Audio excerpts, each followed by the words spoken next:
Marvel TV, they did a big thing the other day. They released a whole bunch of stuff, and it was Ironheart and Daredevil and everything there. They were releasing some other things here, and even Wonder Man got some love. So what's the future of Marvel TV look like? Is it going to be something that we should be excited about?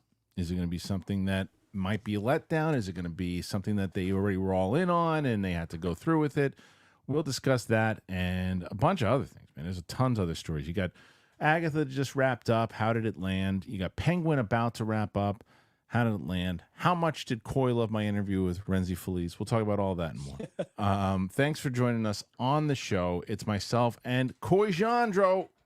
Winston Marshall is out being a front runner.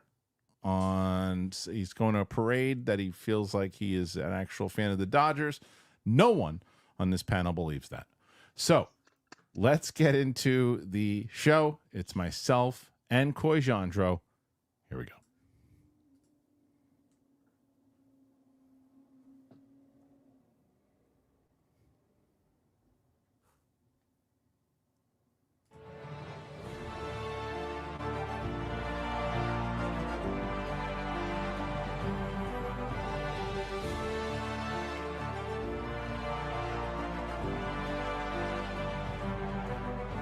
Welcome back, ladies and gentlemen, to the show. It's myself, Coy Jandro, and no Winston front-running Marshall.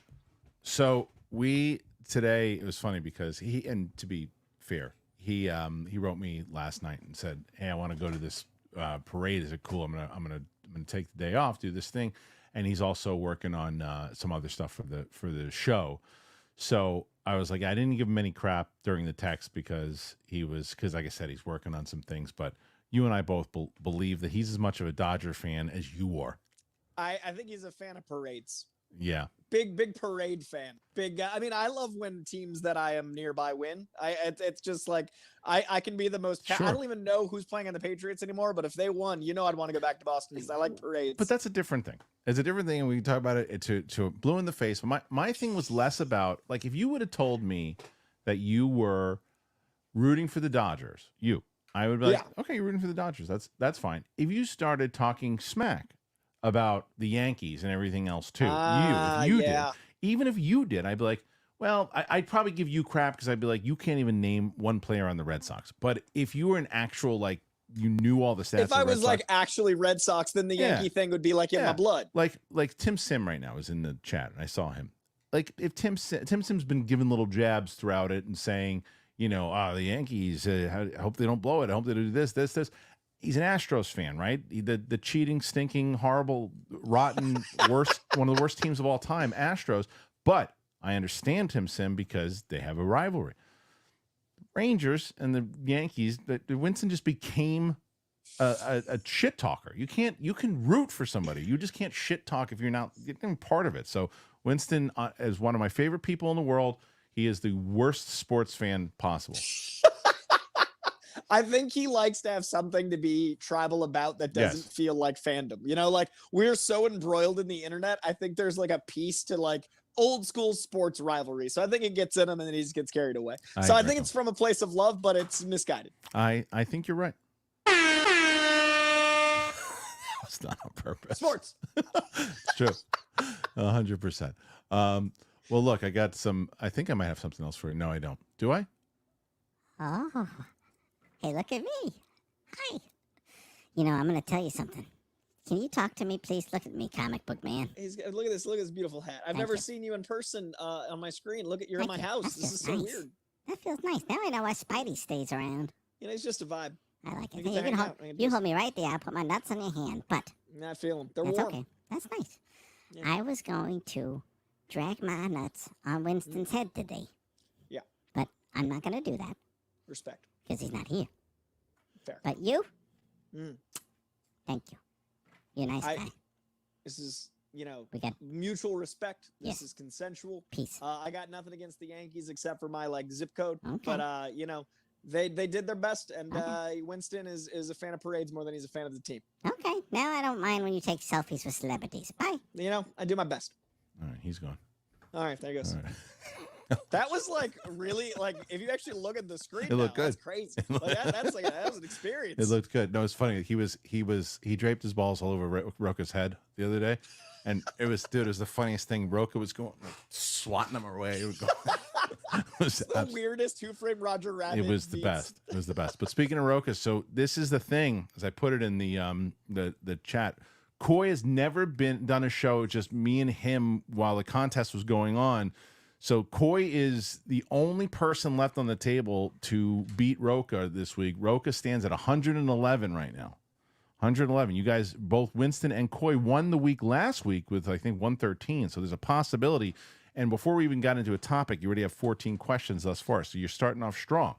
And guys, that trailer revealed 10 properties between now and December 2025. We have 9 properties from Marvel alone, from the MCU alone next year. That literally only leaves 3 months without a new thing, but some things will overlap because shows run weeks. So literally 3 animated, 3 live action shows, 3 live action movies, plus Spider-Man Noir, plus everything from DC, plus independent stuff. So now is the day to get those questions in because it is probably the most revealing non-con trailer Marvel's done in 10 years. So get after it. All right. So speaking of which, let's get into this, Coy, because I saved this. I didn't cover this at all this week because I was like, this needs to be talked about on Friday's show, obviously. Disney Plus debuts look-ahead teaser for the upcoming Marvel Studio titles. You got Marvel Studios' Deadpool and Wolverine show that they're going to be debuting that movie pretty soon on November 12th. Marvel Animation What If returns. So that's pretty soon. That's pretty soon. Returns for its highly anticipated 3rd season. Didn't like last season? Wasn't it 2023 that season 2 came out? Yeah, and they did it right at Christmas. Remember, it was a daily release, and they didn't announce it. It was just like here. Right, and that was it 2023 that came out? Yeah, because I think you and I saw each other at the premiere they did, and that was with a buddy that's over at the other company now. But that was like one of the last events.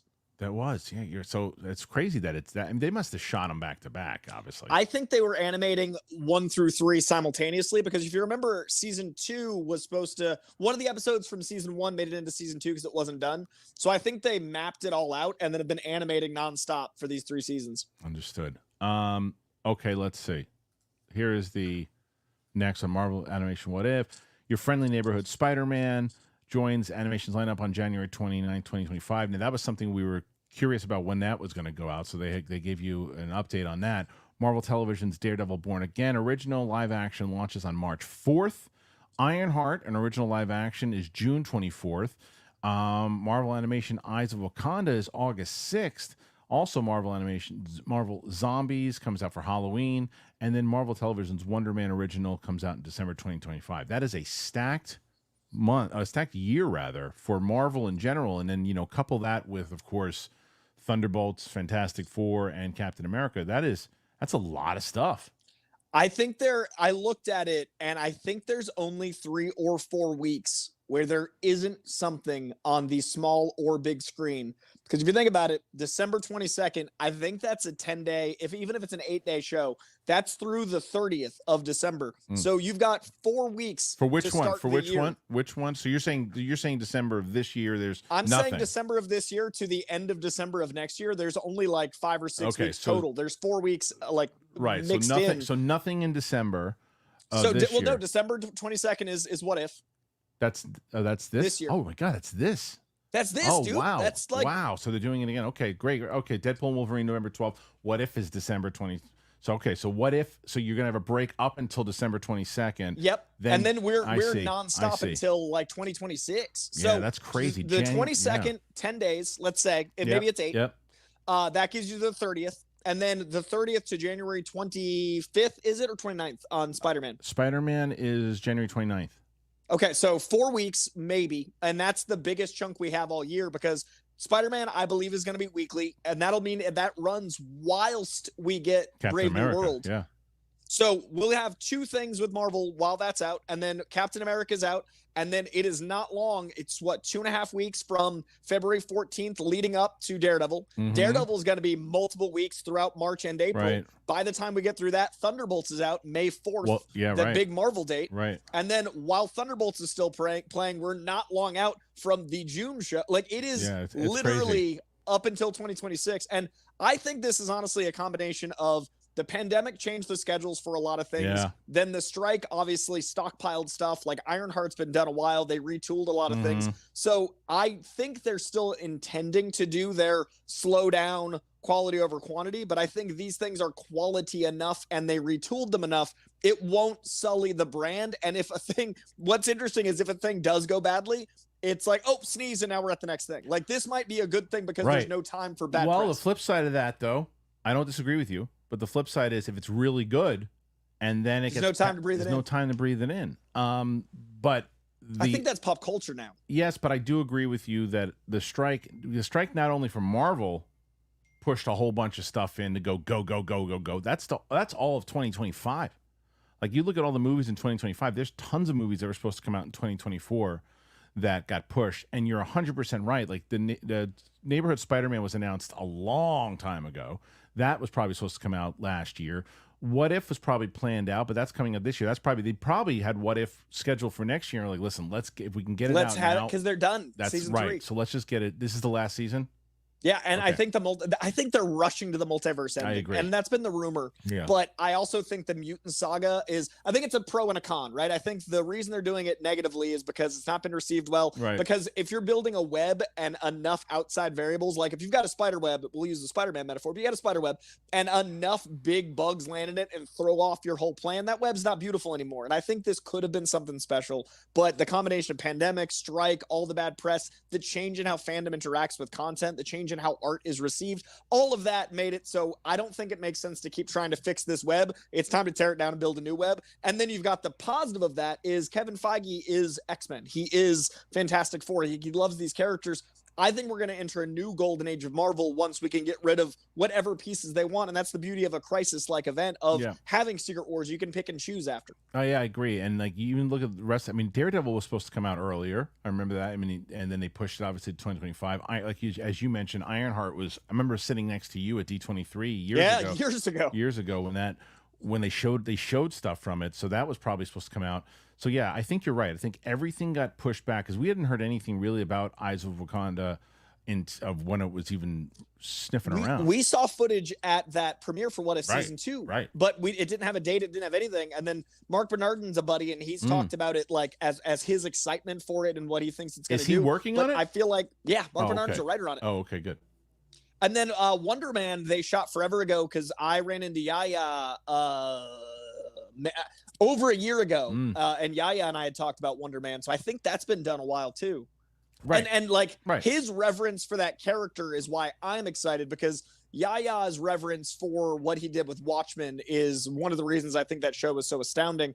And he really loves playing in this exact genre. Like, he likes the fantastical but grounded. So his take on Simon Williams, I think, is really going to impress people because he's got the right tool set. And I think he hasn't gotten to show, like, he's a really funny guy. And I really think this is going to be the time to let all of his drama mix with that comedy and get out there. Speaking of drama, Winston was in the chat room, and I banned him for 15 minutes.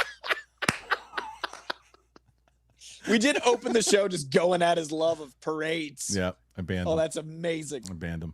So he was in the chat. Not anymore. Some of the Winstons in the chat. Nope. Should have showed up. Like I said, you got time to chat? Like I said, one of my favorite human beings on the planet, one of the worst type of sports fans you can ever see. He's the epitome of a bad sports fan. But a great human being overall. Let's see, but he's got trash takes in baseball. Okay, so you stick with that and you stick with television and what it's going to be. I think that, yes, it is a lot of stuff. Do I understand because of everything we just discussed? I do, that they had to push it back because otherwise you start, pushing into 2026. If you're like, oh, let's space it out.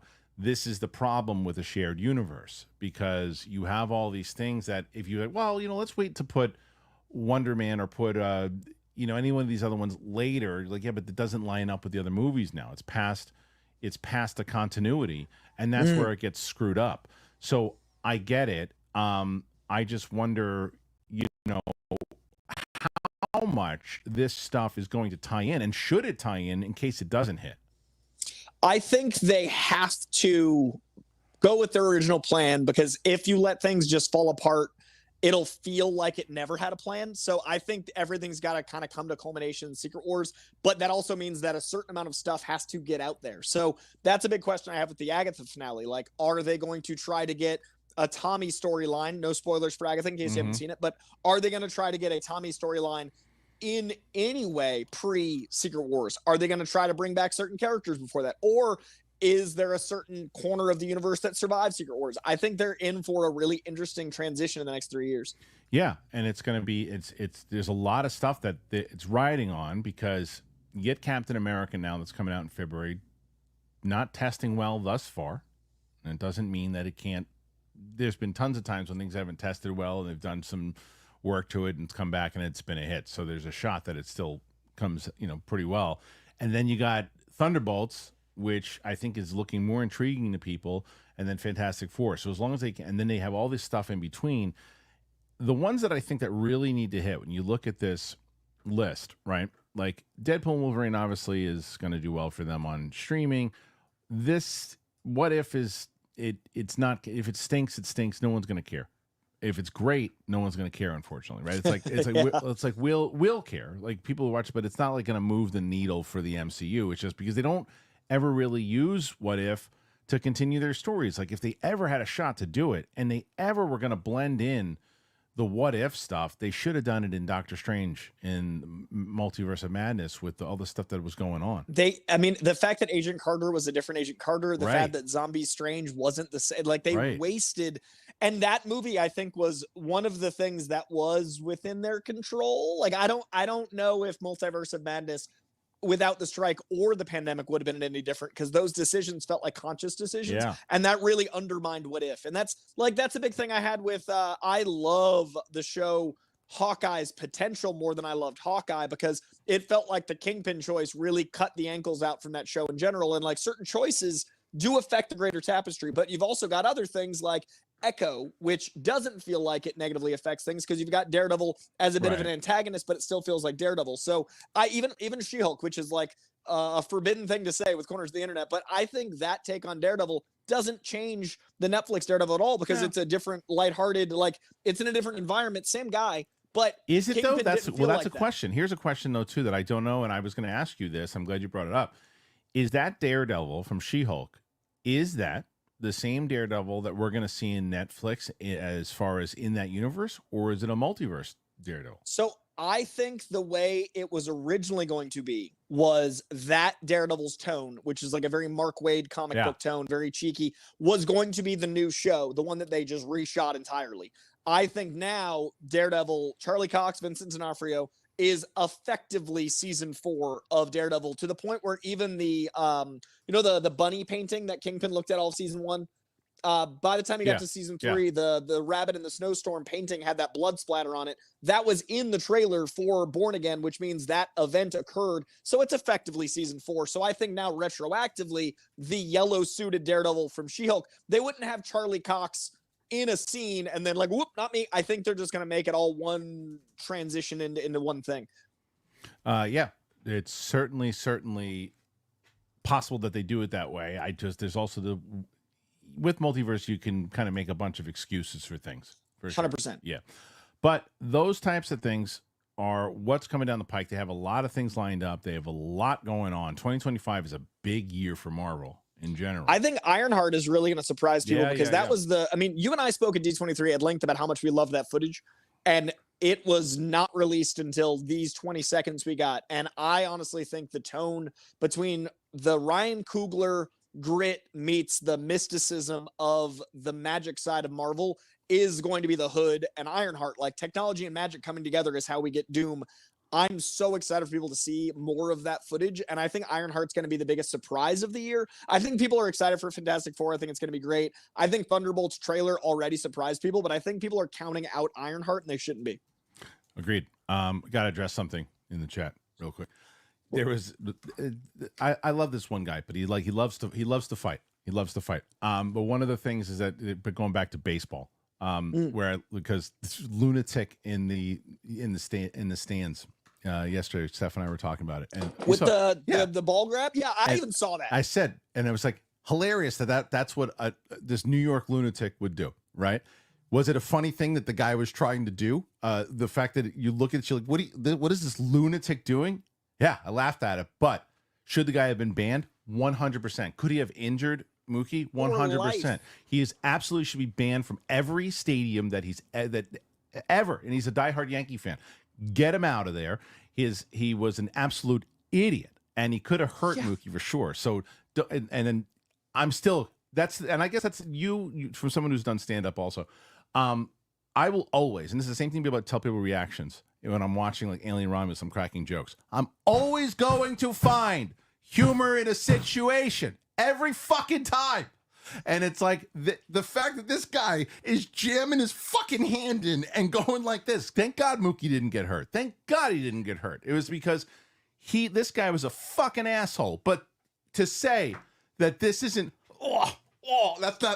that's not a hilarious sight. It was. Thank God he didn't get hurt. So funny, so should be banned for life. 100%. Those two things can coexist. You can laugh at something and think consequences are important. And I agree with him. He said where humor comes from. Chris said it could have been an assault. 100%. It should have been an assault. It was an assault. Doesn't take away that this is funny. So you and I have talked at length about Will Smith and Chris Rock. I'd be worried if I saw him in a stand-up room. Right. Like we're on different sides of that equation, but I also think like that's a consequence, and there have been consequences, and I'm very concerned that there aren't bigger consequences for this guy, because now other fans will go, well, he got away with it. Like that's insane. No, the guy should be banned from life. This all stems from like absolutely was an assault. Should have been arrested, and I said it, and someone else said it too. It's also funny because nobody got hurt. Right. And when you can if someone had gotten hurt, then it's not no, not at all. Because if you're like, look at this asshole, he's breaking the guy's hand and he just hurt the dude, and like that's a different situation. But the fact that he didn't, he's like, and he's like, oh, he was on our side. It's like, no, you asshole, you got in the way of this guy doing his job. And look, I can't stand the Dodgers now, rightfully so. Right. But nobody. But you can still be like, come on. No, Mookie's a good player. And no one deserves that. That was horrible. It was absolutely doing horrible. Your job. And also, but hilarious. Like, the idea, to me, it felt like the ultimate version of people talking in a movie, which is that's what my brain went to, is we're so entitled to not see humanity or interactions or how we're supposed to act in public. That was like the 11 on that scale of like literally you're in the game ripping a ball out of someone's hand and no hesitation. Yeah, no, it's like if you saw it in, like you said, if you saw it in a movie, if you saw it on a television show and it was on an episode of Entourage and drama was there and pulled the thing out of it, you'd laugh your ass off because and it's like, but it's real life and everything too. So I understand. It felt like Larry David and Curb, like it felt fake. Of course, but I'm not gonna sit back and go, well, he thought it was funny. And so he doesn't think anything should happen. It's like, no, it was funny, but he absolutely should be banned for life. I'll tell you what, and I'm going to send this to you, Coy, because I know you're not going to be able to hear it, but I'm going to send you during while I have the break here. We have got two wonderful sponsors I'm going to tell you guys about. One, Coy is familiar with that I've talked about many times with Hello Tushy, and the other is Viia. And when I send Coy the Viia sponsor, he's going to jump through the text and say, sign me up, because everybody else was doing that too. So let me tell you about Viia and Tushy. Here you go. The spooky season, it's here. And there's no reason that your bathroom routine should give you the chills. If you're haunted by nagging sensation that you're not clean after you wipe, it is time to make the switch to Hello Tushy.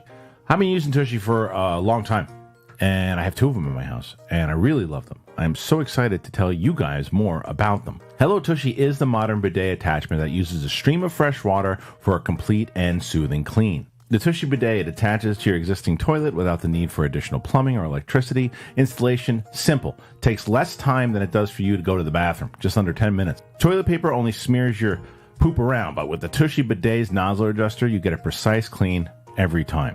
And every Hello Tushy bidet comes with a 30-day hassle-free return and a 12-month warranty. Get one of these, especially for Halloween. Get one. Clean your butts. You guys will be thanking me, I promise you. Ditch the toilet paper. Finally feel shower fresh with Hello Tushy for a limited time. Our listeners get 10% off their first bidet order when you use that code BIGTHING at checkout. That's 10% off your first bidet order at hellotushy.com with that promo code BIGTHING.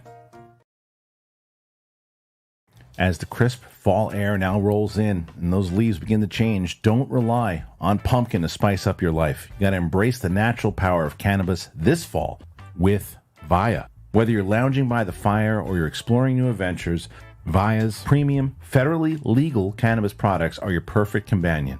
Farmed and crafted with care in the U.S. and trusted by over 500,000 customers, Viia has a product for everyone. Viia is well known for their premium THCA flower grown indoors in the state-of-the-art facilities and harvested at peak THCA levels to emphasize a natural aroma and flavor.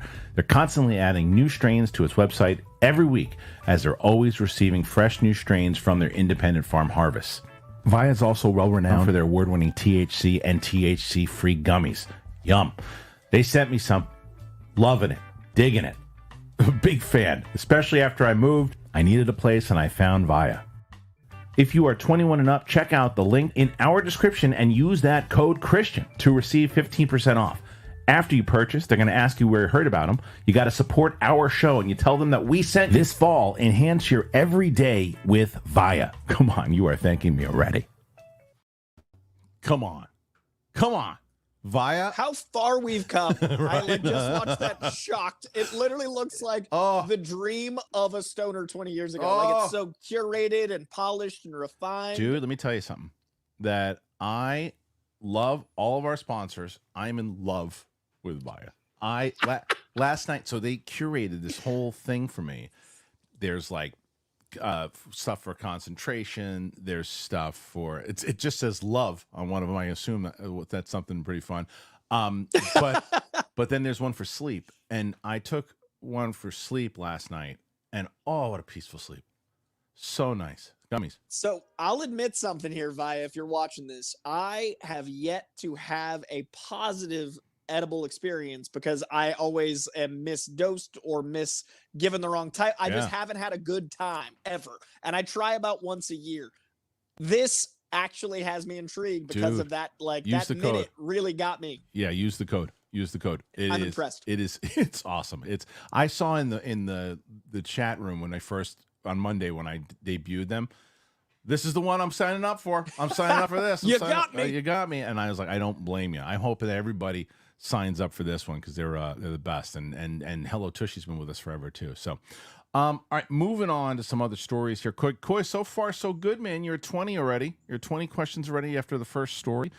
Now, look, we've been talking about Blade forever. I mean, you talk about a thing that was announced back in 2019, and then even in the last 3 weeks, it's off the schedule. Oh, wait, they're working on something else. Mahershala Ali was in for a meeting, this and that. Well, there's some positive news, Coy. You want to hear it? Let's get it. We finally have a positive Blade update as new listing points to the Fantastic Four First Steps title change. That's interesting. Okay, let's see what that means. It's been a long time coming, but we have some positive news about where the long-delayed Blade where we stand with the reboot. There are also rumblings that the Fantastic Four First Steps has a new title. Interesting. Maybe people didn't like that title. I think that could be a thing. If you're a Blade fan, then it is fair to say that the past 5 years has not been the easiest. Mahershala Ali was announced as the MCU's Daywalker at the San Diego Comic-Con in 2019, only for the pandemic to come along the following year and delay Marvel Studios' plans for the movie. Since then, Blade reboot has lost various writers and directors and even a few actors like Lantern star Aaron Pierre. I forgot that he was supposed to be in it. Isn't that crazy? Yeah. Just last month, it was finally removed from the MCU release calendar. We haven't been expecting it to drop in 2025, of course, but it was another low blow for fans. On the plus side, we might have a positive update courtesy of Daniel Richtman talking to X. He claimed Mahershala Ali likes the new draft and they're close to finding a director. It's the MCU film most likely to go into production next year with nothing else as close. Well, to be fair, Rocha said this on our show on Monday before Daniel Richtman said it. So just saying. So aside from the ones we have, Captain America, Brave New World, the Fantastic Four, seems like Spider-Man 4 and Blade are all left for this saga other than the Avengers films. With Spider-Man 4 likely to be a multiversal movie, Blade would be a fitting palate cleanser to drop in that vacant November 6, 2026 slot. It's also possible we'll get sooner than expected on February 13th, 2026, particularly if Rickman's claims are close to accurate. In other news, following yesterday's Herbie story, the Fantastic Four First Steps may have a new title. A Redditor has spotted the puppeteers removed the robot from his LinkedIn profile and lists the movie not with the title announced at Comic-Con, but as Fantastic Four First Contact. Okay, that's probably a better one. That also kind of makes sense for the multiverse story I think they're doing. I think it looks much better.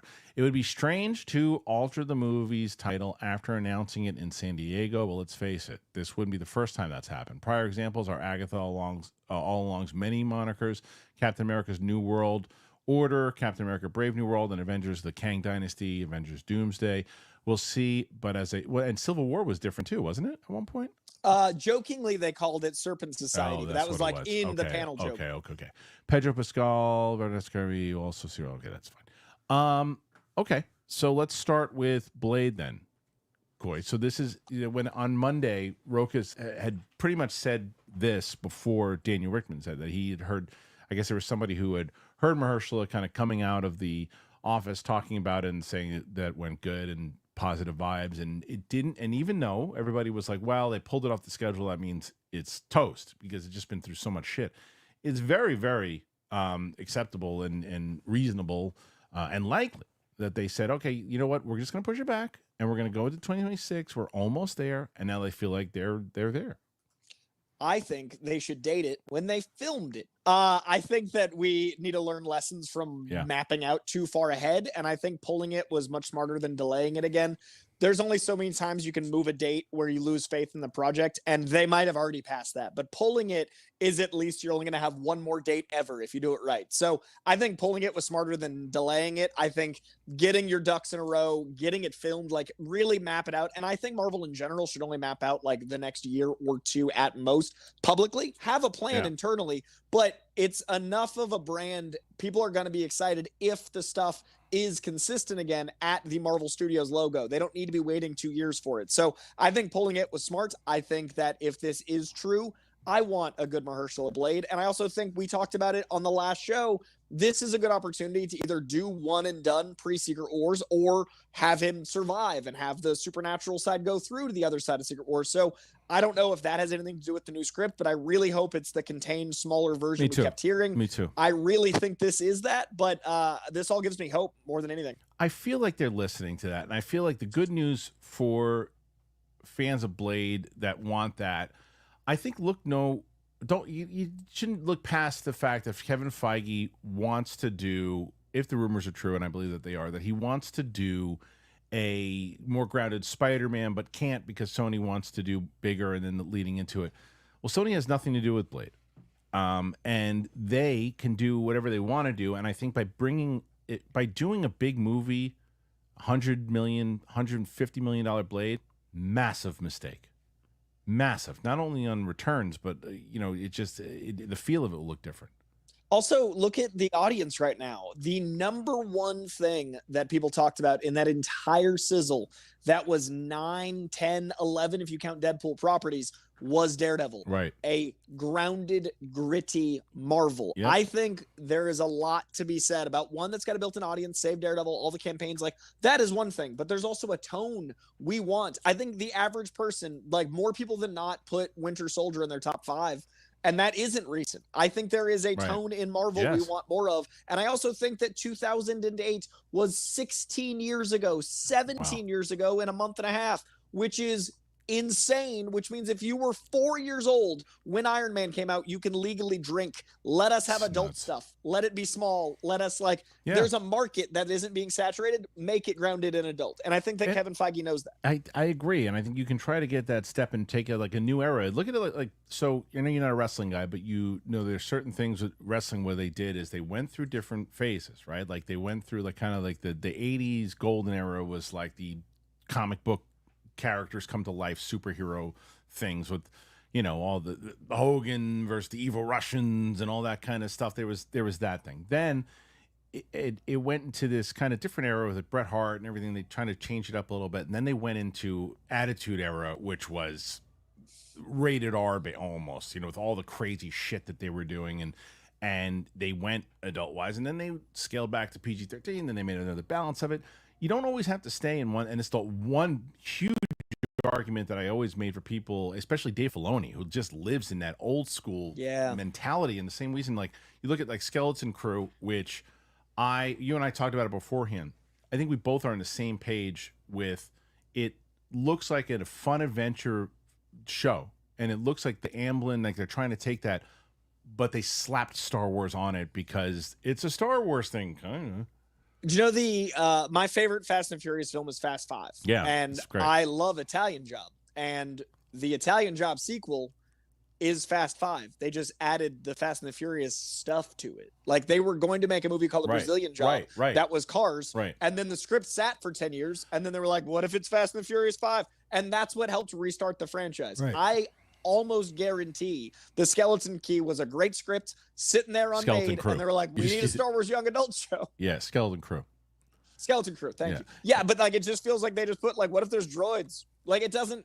I don't know. I'm excited, but like only because I like Goonies, not because of Star Wars. Yeah, and like I said, I think it could be a fun adventure thing. But what I said in my reaction in this thing, I used Marvel as an example, and I said Marvel, when they were on top of their game and just hitting home run after home run, you can do. You know what we're gonna do now? That obscure thing, that Guardians of the Galaxy. We're gonna do that now, and we're gonna put the talking raccoon because we can, because we're just, our audience trusts us, and we're hitting, we're moving. Star Wars is not there right now. They're not at a place where they can go, oh, let's just do like a Goonies type show now with kids. We haven't really hit our audience, the audience that like trusts us in general. Like we haven't really given them anything that they're really have been excited about. We haven't had a movie in 6 or 7 years, but hey, let's make a show about kids now. And it's like, it's not to say the show won't be good. It might, but I just don't think it's what it needs. And it's also not one of 9 things next year. It's like Marvel can take even now more risks because they have so much. Right. In this time of congestion. Like I do think they still have the intent, probably starting in 2027 onward. Even 2026 is going to have some stuff roll over. I think even 2026 is going to have more properties than their new vision because they haven't gotten there yet. But Star Wars is the opposite of that. Star Wars has a lack of content, and so everything is at a higher stake level. Right. And it makes it really tricky to release something like this now. And going back to what you said about Marvel and keeping it with the Star Wars comparison, is that you look at what Andor did really well, and they took exactly what you just said. We grew up with it. It's more an adult thing. And again, from what I'm pretty convinced of, Filoni's not a big fan of that. And it doesn't feel like it hits the Lucasfilm or the George Lucas things, and it's not traditional Star Wars, and that's why I think it would have had more seasons if it wasn't for him. But who knows? But I think they need to do more stuff like that. Anyway, but speaking of, and this is all relevant to this next topic because I want to talk about Fantastic Four before we get behind. Please, go ahead. First Contact, I believe what this is going to be is they start out in a different universe. The multiverse that they're from has, I believe what they're doing is a female Silver Surfer in their universe. And one of the markers of them being in our universe by the end is I do think we'll meet Norton Rad. I do think that the role Jennifer Garner plays, wait, what's her name? Jen Garner? It's not Jennifer. It's Garner? Close to Jennifer Garner. The girl from Ozark. Yeah, Garner, right? Isn't but like what? It's not because Jennifer Garner's Elektra. She has a name really similar to Julie. Isn't it Julie Garner? Julie Garner, thank you. Julia Garner is playing Silver Surfer, I think, in their universe. Yes, and that'll be a distinguishing factor of ours. And maybe they're running from Galactus. Maybe Galactus is able to consume multiverses. What's going to happen? But I think with that story in mind and the retrofuturism, First Contact is so much more logical to Contact with Us. Like I think that's a really catchy title, and there is a precedent for changing titles. Captain America changed the title. The Agatha title change was a joke because at the end it was Agatha all along. But I think that everything we're hearing about Fantastic Four is they love what's coming out of it. They're trusting the audience. It finished early. It wrapped early, I heard. So I'm very excited for this, and I think a name change like that is well worth the bad press for a week of whatever they're doing. Agreed. Now jumping into a topic that we've talked about a lot on this show is the Young Avengers, right? So I know Winston feels, depending on how it's done, could be a movie right now. I'm against that. I don't think that they've kind of earned that to that budget that they'll ultimately spend on it. That I think that you're setting up these poor actors for failure by doing that. I think it should be a TV movie. I think you land somewhere in the middle with that, depending on how it lands. I think they'd be a great supporting plot of a movie. Yes. And I think they'd be an incredible show. And I think they'd be an exceptional special event 2-hour thing. But I do worry that the day-to-day audience doesn't have the investment in Wiccan that they did Iron Man or Captain America. And I think that you can get there with a show. And I think that a team show would also be more interesting for the demographic. And we also talked at length last week that Gen Z doesn't go to the movie theater in the same way we did. And that's not a judgment. It's just a fact. So totally. I don't know why you'd try to appeal to an audience in a medium that they're not currently invested in. Yeah. Well, this is the story itself. Young Avengers team could be much bigger than we expected. Hailee Steinfeld on possible Thunderbolts role. She said and Mark Cassidy over comic book movie. We have some rumored updates on Marvel Studios plans for a Young Avengers project. Okay, there it is. And it sounds like the roster could wind up being a lot more extensive than we expected. That's more money. Mark Cassidy says, though nothing has been officially announced, the Marvel's pretty much confirmed that Marvel Studios is planning some sort of Young Avengers project. Previous rumors have pointed to a Disney Plus series, but more recent reports point to the junior roster of Earth's mightiest heroes assembling on the big screen. We have a pretty good idea of the characters that will make the core team, but it sounds like the Young Avengers roster might end up being a lot bigger. According to the Cosmic Circus, Alex Perez, the team was going to be a mixture of young adults and champions, and he believes it's definitely going to be a hefty lineup because there's a lot of candidates. There does tend to be at least some crossover between the Young Avengers and the champions in the comics, but the latter's original lineup includes Sam Alexander, Miles Morales, and a teenage version of the X-Men Scott Summers. Right at the end of the recent Captain Marvel sequel, after helping Carol Danvers and Monica Rambeau defeat Dart Ben and prevent a catastrophic multiverse event, Kamala Khan uses Nick Fury's Sword Tech iPad to track down Hawkeye's Kate Bishop and tells her she's putting a team together. It's safe to assume that Bishop will be a Young Avenger, but could she appear in the upcoming Thunderbolts movie? Steinfeld was asked if she'll show up as Hawkeye in the film while being interviewed at the premiere of Arcane Season 2 and couldn't get away from the question fast enough. And let's see. I'm trying to think. You know what I'll do real quick? No, actually, no. I think you should be able to. You won't be able to hear this, but the audience will. Are you going to see Hawkeye in Thunderbolts? Oh, I don't know. That was great. I couldn't hear it. What happened? She goes, she's like, so are we going to see you in Thunderbolts? She's like, I don't know. And she walked away. I saw the visual. That's amazing. It was like, nope. That was hilarious. She is a delight, man. I love funny. that. That was really funny. There's probably not much to this reaction. MCU actors are told not to give it a definite yes or no response about upcoming project. And for what it's worth, Perez doesn't expect Bishop to be a part of Thunderbolts. Let's see. Yeah, and then there's a quote from Blondie. But this is something that, again, I just don't think it makes sense to do that.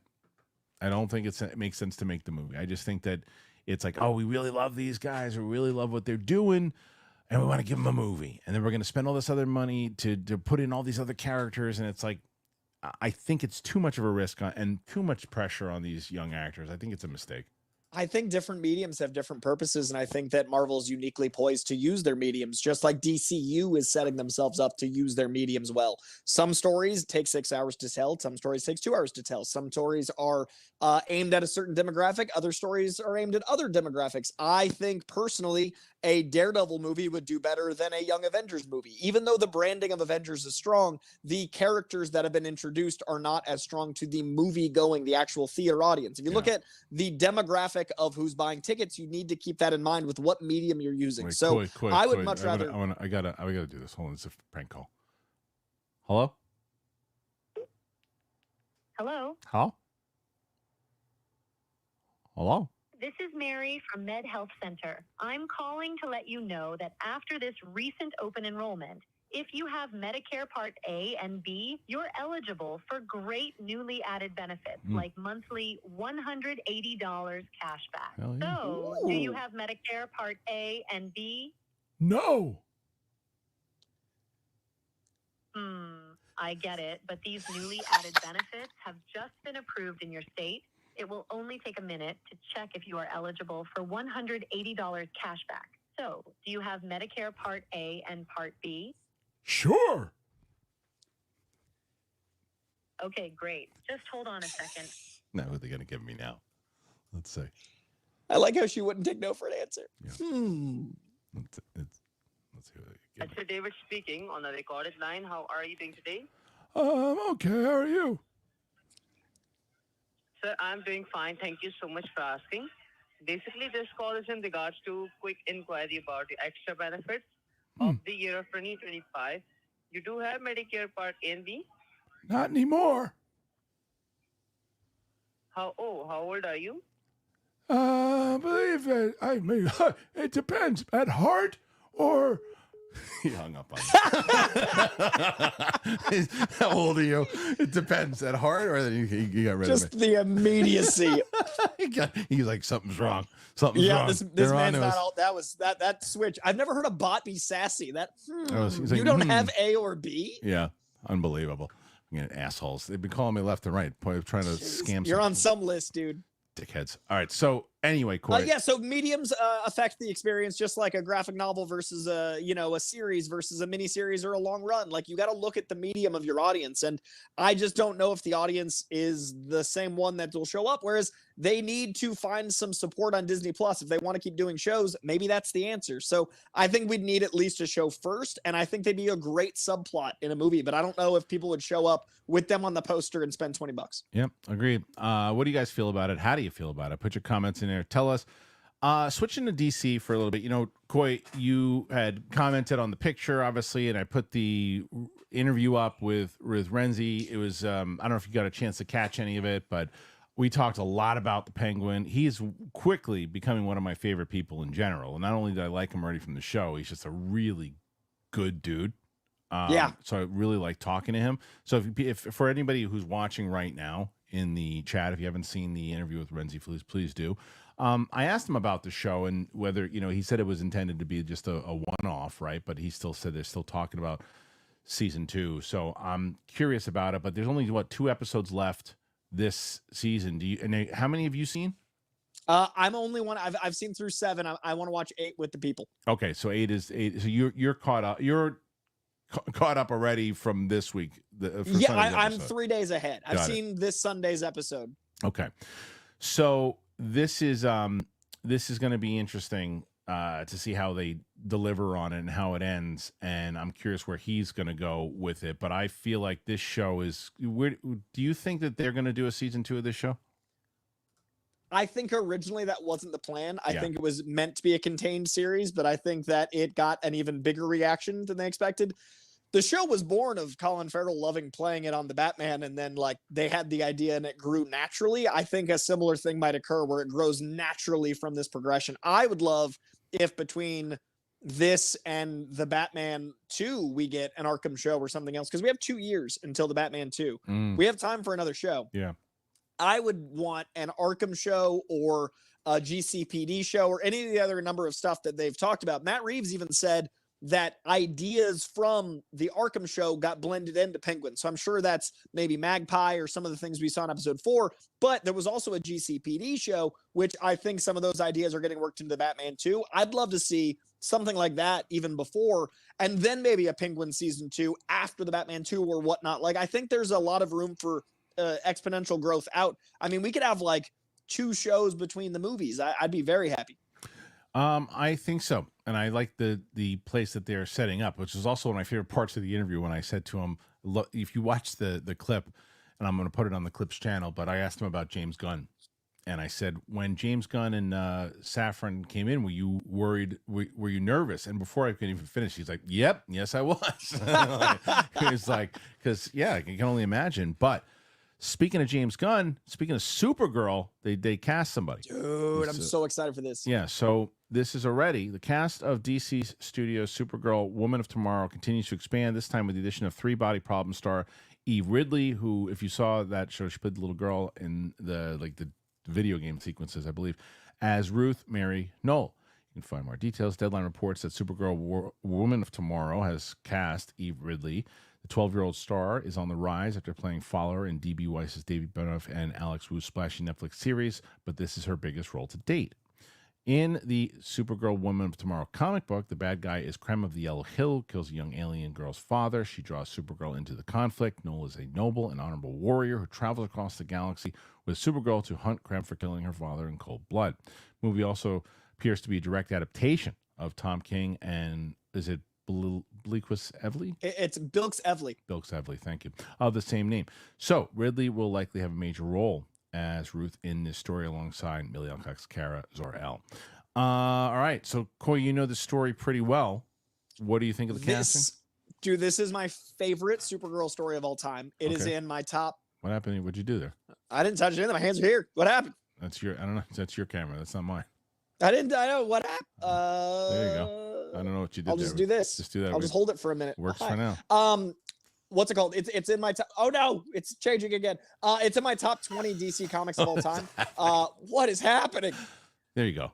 I don't know what that was all about. All right, go ahead. It's in my top 20 DC comics of all time. It's my favorite Supergirl story of all time. Matthias Schoenaerts has been cast as the villain, who is perfect, and that dude is so slept on. He's good. This actress looks, I don't know a lot of her work, but she looks so ethereal and so like alien in a really cool way, and the character is an alien. Like, this takes place in space, so I love the idea that there's this innocent alien ethereal vibe to the actress sight unseen to play this role that is so essential, because basically Supergirl in this story, and Supergirl in general, is a more hardened version of what it would be like to be a Kryptonian that lost their planet, because they actually grew up there. They actually experienced it. Clark Kent didn't get to know Krypton or his family. She did.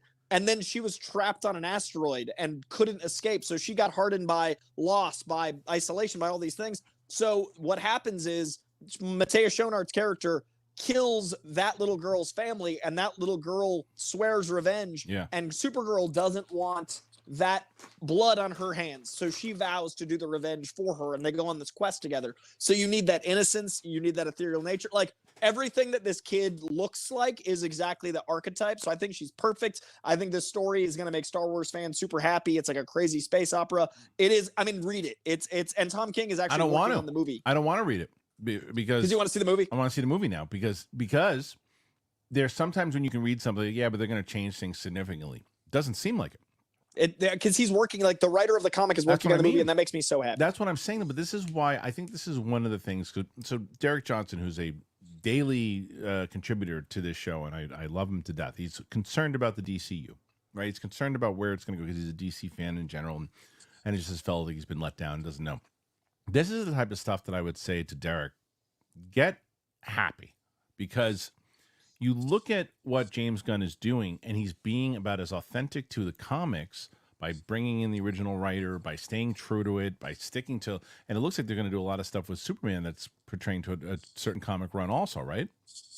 I literally have never been more optimistic about a comic universe in my life. Even at the height of Marvel, I'm about as optimistic sight unseen as I was like peak phase 2, because of all the behind the scenes, because of my trust in James Gunn, because of everything we've seen with the Green Lantern team assembling the Superman cast, the Supergirl, everything we've heard is pitch perfect. Right. So I have no reason to doubt. And that was how I felt peak phase 2 Marvel. I had no reason to doubt. And even when things went awry, like Dark World, the next thing was such a banger. I was like, I have no reason to doubt. Right now, everything that we've heard is so pitch perfect. I have more faith in DC Comics than I ever have. The comics themselves are killing it. Like the absolute Batman line, the absolute Wonder Woman, absolute Superman drops next week. Everything about DC right now is filling me with like childlike glee. And I was the opposite of the gentleman you mentioned. Like, I felt like I couldn't talk about DC to the scale that I talked about Marvel, because the movies that were coming out just didn't line up with how I saw DC. So he was saying I can enjoy them. He was saying the same. He was let down by the stuff. Oh, so it put him in a spin of like not being able to. Now but this is a whole new team, so it's like that should be a good thing. Right, but he's still, I think, it's almost like the fool me once thing. Oh, that's fair. But I feel like we're in such a beautiful golden age right now that I wanted to talk about Batman and Superman and these characters I've loved my whole life more, but the way they were being portrayed was so different that I didn't feel like the fandom was receptive to my reality within these characters. And now that's what's going to be coming to play. So I'm elated. It's going to be interesting. And I like the casting in general. There's a lot more stuff out there. We're going to be talking about a lot more things, even with your comments and things you guys have put in there. But I feel like there's more news that's coming down the pike. And just hearing from that Marvel story that we have and the DC stuff that we have, and Creature Commandos is another one we have at the end of this year. There's Capes and Cows is going to be very busy next year. Yeah. Very, very busy. We're going to be doing a lot of stuff here. So, okay, we're going to get to your questions. And before we do that, I want to tell you guys real quick about BILT. I've been telling you about BILT. And a few of you signed up yesterday. Very smart. And I'll tell you why that's smart. Here you go. BILT. I really hope that people are going to start taking advantage here of BILT, because listen up, renters. If you ever feel like you're stuck in this loop of rent payments, just watching your money vanish into thin air, it is time to turn that rent game around and start earning some serious rewards, and that's where BILT Rewards comes in. You've done that before. You've been there. You're like, I'm burning cash with all the rent checks. I'm there all the time. I feel like it. It's frustrating, but here's the deal. BILT Rewards has figured out a way to make rent more rewarding. You say goodbye to the money bonfire and hello to a renter's revolution with BILT. BILT is breaking ground as a neighborhood rewards program that hooks you up with points on your rent. Every month, you pay your rent and you watch the BILT points roll in. You can use your points to book fitness studio classes, redeem them towards a future rent payment. They are designed to meet your lifestyle. Pay rent hassle-free through the BILT Rewards app. Your rent game just got a major upgrade. BILT points have consistently ranked the highest value point currency by the Points Guy and Bankrate. Earn points by paying rent now when you go to joinbilt.com/bigthing. That's joinbilt, BILT.com/bigthing. And make sure to use our URL so they know that we sent you. Joinbilt.com/bigthing to start earning points with your rent payments today. Man, I hope you guys already signed up to BILT, because you're going to be very happy. All right, we're going to get to your questions. Coy, before we do that, what's going on with the channel, man? What's the latest and greatest in Coy world? We are so close to 37K in a row. Very, very closely approaching, probably by the end of the week. 37K. I'm very, very proud of that. I just put up my ranking of all the MCU TV shows. So I went back to WandaVision and I went all the way through to Agatha, because that feels like a nice circle, Agatha being a spiritual sequel to Wanda. So I ranked the 12 series in a video that I dropped this morning. Did my finale, which hit like 20K. I'm super proud of that over there with Agatha as well. So lots of comic stuff. And then the weekly comic reviews with all the absolute stuff coming out. I'm explaining what's going on at DC, what's going on at Marvel, what's going on at the indie publishers, all of that, plus movie reviews, plus TV reviews of Penguin and Agatha now that that's over. Everything on that page. I'm putting about 25 videos up a month, so almost every single day. And you guys have been so receptive. So please, please go subscribe to my personal page. It's really wonderful doing this show, because I feel like we hit the news cycle differently, and I can cover stuff in dialogue, and then there I can go into the deep dive of the comics, and I can do the review separately. So these are really cool companion pieces. So if you like what I have to say here, check it out there, because I don't have to repeat myself at all. It's really different. Yeah, because it's also the beauty of when you're doing it by yourself. You have the one kind of idea that you're doing, and then you have the bouncing back and forth within the conversation over here. So check Coy out. He's been working very hard on his channel. We have like a very fun a back and forth kind of competition. Like my UFO channel right now is at, it just hit 36.2 or something. So we're coming for you, Coy. Yeah, we're the dance. So, I'm keeping eyes. You know I got a list. I know, it's funny. Okay, so let's get to some questions, because there are 32 right now, Coy. So you got about, we're looking at like about a little about 8. You literally need 80 right now to beat 80 more in order to beat Roka. So we'll see. But look, Kalinowski had a crazy run from the time we started the questions until the end. So Ewok. Let me make sure the first one is Ewok. No, it's not. The first one is actually Gabriel LaRue. 2 out of 2.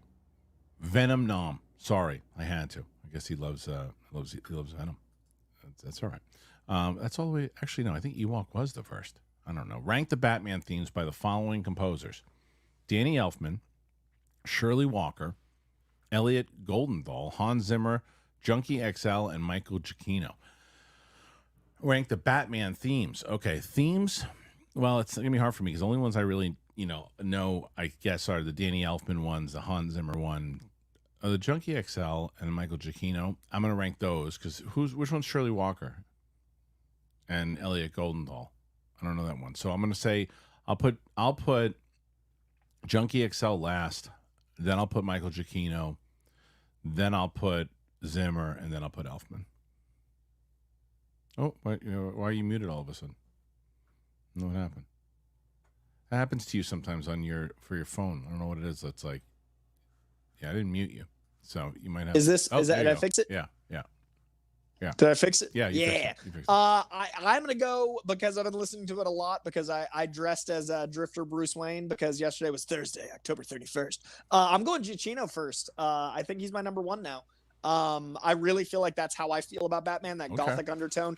I like Elfman second because there's some whimsy meets goth. Like it feels like a mix of Adam West and the darkness of the comics. Then I'm going I think Junkie XL is probably fourth, and that makes who's third? I missed a name. No, you had him. Elfman, Zimmer. Where was Zimmer? Zimmer's third. Zimmer's definitely third, and then Junkie XL for me. Yeah. Okay. Ewok then also says, which superhero who isn't Superman or Batman has the best theme? My outside the box is Daredevil. I mean, do the Avengers count? Avengers team. Avengers is a pretty solid theme. Damn good theme. So I would say the Avengers. That's the one that stands out right away. I don't know if X-Men 97 counts, but that song, I mean, they played it in Miss Marvel, and I immediately got like heart palpitations. Yeah, it's really good. That's got to be up there. Yeah, that's a good one. Joker from Hans Zimmer and The Dark Knight's pretty special. It's pretty good too. Gabriel LaRue. 1 out of 2 bad dad jokes. Coy and Winston are the more likely to appreciate it. If Venom bonded with King Shark, what would their merged form be called? I think that they went out of sync. So what would their merged form be called? Venom and King Shark, and there's a dad joke. Yeah, I gave you the answer before, but you don't remember it though. Oh yeah, I don't. I give me the dad joke. Venom Nom. Oh, that's what you said. Venom Nom. Yep. Cheeky. Respect. There you go. To which then Mike Joyce says, no Winston didn't want to face Kristian at the World Series. Now he's going. He's at the parade doing his thing, but he came into the chat room and we got rid of him as fast as he'll jump to the next team he likes. That's how fast we got rid of him. Whoever wins next year. He's gonna be a fan of that team next year. Damian Eve, have you ever watched the animated series The Spectacular Spider-Man? It's one of my favorite iterations of Spidey in any medium. Very terrific writing. That's a Coy question. I had not watched it until this year. Oh, okay. This year. I actually own it on DVD. My mom got it for me like 3 years ago, and I never had time to watch it. I have a DVD of it. I literally have. I'm looking at it. I have a DVD of the whole series, but it's still unopened. I've wanted to see it forever, but it came out the year I was a senior in high school, and I just missed the window. Reacted to both seasons, all of it over Unreal Rejects. So not only can you hear me talk about it, you can see me watch all of it with John over there. Perfect. All right, next one is from the great Tim Sim, as we mentioned before. Yeah. With how Marvel did this year so far in the MCU with Echo, Deadpool and Wolverine and Agatha all along, with What If still season 3 still coming, are they back on track yet? And how does it affect our anticipation for their 2025 slate? No, I don't think they're back on track yet because they've announced all these things, but back on track means hit. You know, you can have a couple misses. Everybody does, but like they're still doing this. They got to do this. You can do this, but they're not doing this. They're like Deadpool and Wolverine, and then if Captain America does this, and then Thunderbolts does this, and it's like, so yeah, they're not back on track, but they're in position. I think this year they bat 1,000. I would say with X-Men 97. Deadpool, Wolverine, and by the time Agatha ended, I was all about it. Yeah. So, and Agatha did much better in the ratings than when it started.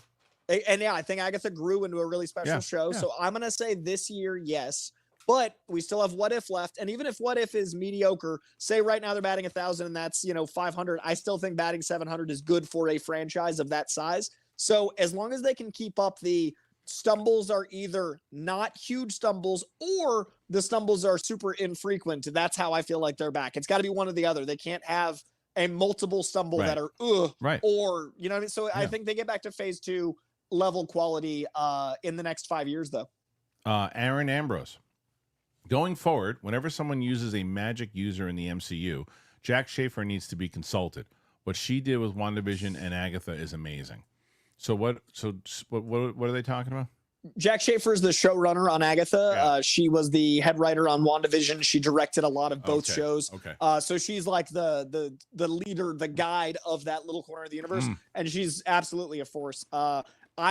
one of my friends is very good friends with her, and she's actually on both shows, and she was saying how much love Jack has for this universe and how excited she was to work with her specifically because of that love for magic that Jack has. So I completely agree. She's personally invested, in that shows, and I want more of that. I'll tell you what, I haven't seen 8 and 9 yet, but I saw 7 and really liked 7. That was like the time travel stuff. Loved it.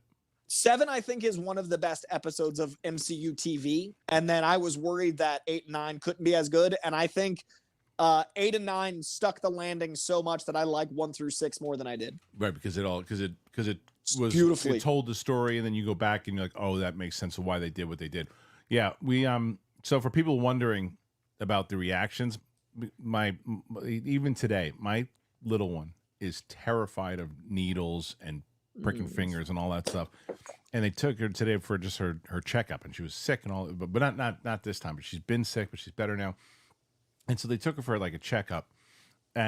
She didn't know. This is actually really funny. Didn't know that she was going to have to get both her finger pricked and a shot. Please, she did get a shot today.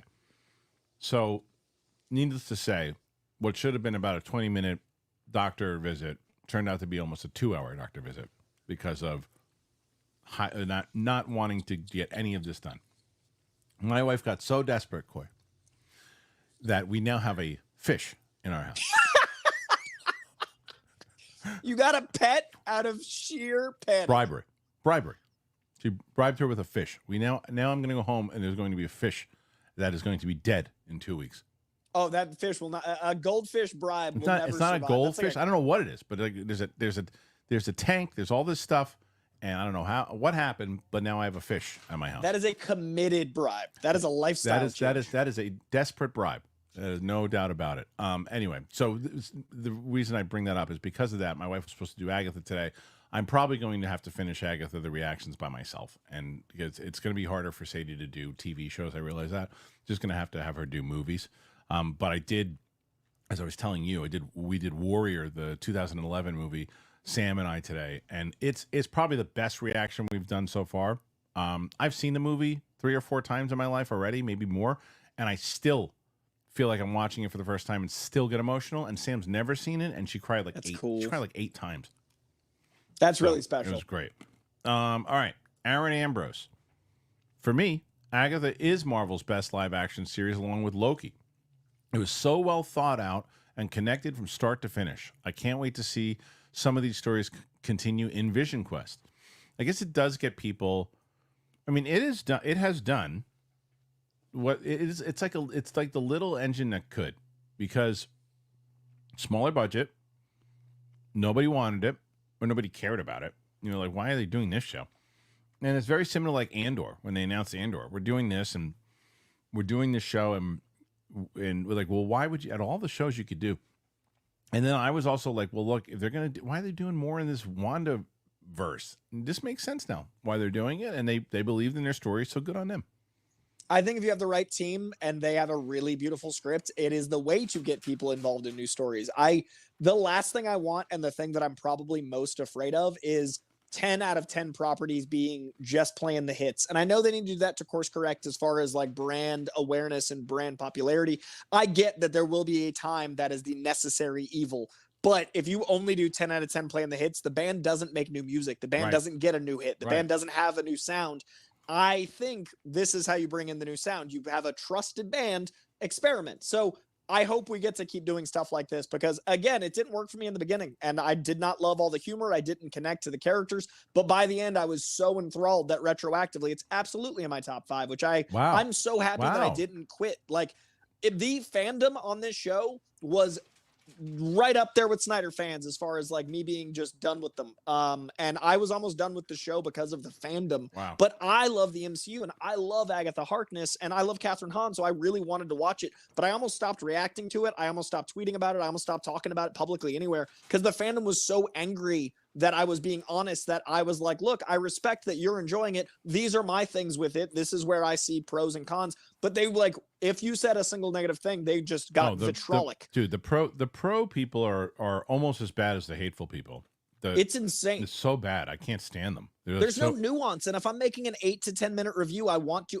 If I'm making a 2-minute review, I want to have nuance, much less a full long form one. I love it, and you should too. It's like no, I hate it, and why don't you? Right. Like so Agatha was really hard because I wanted to like it and kept trying, and then the fans were making it harder for me to like it because I didn't like them. Right. But like, luckily the show got so good I could ignore them. Because even now, like episode 7, the one you just watched, I had a glowing review, and half of my comments were, "You should have liked it earlier." I'm like, why would I bother with you if this is? But yeah, I digress. It's incredible. Totally. I'm happy it landed. Yeah. Ian Davis, what is your favorite scene of all time? That's hard.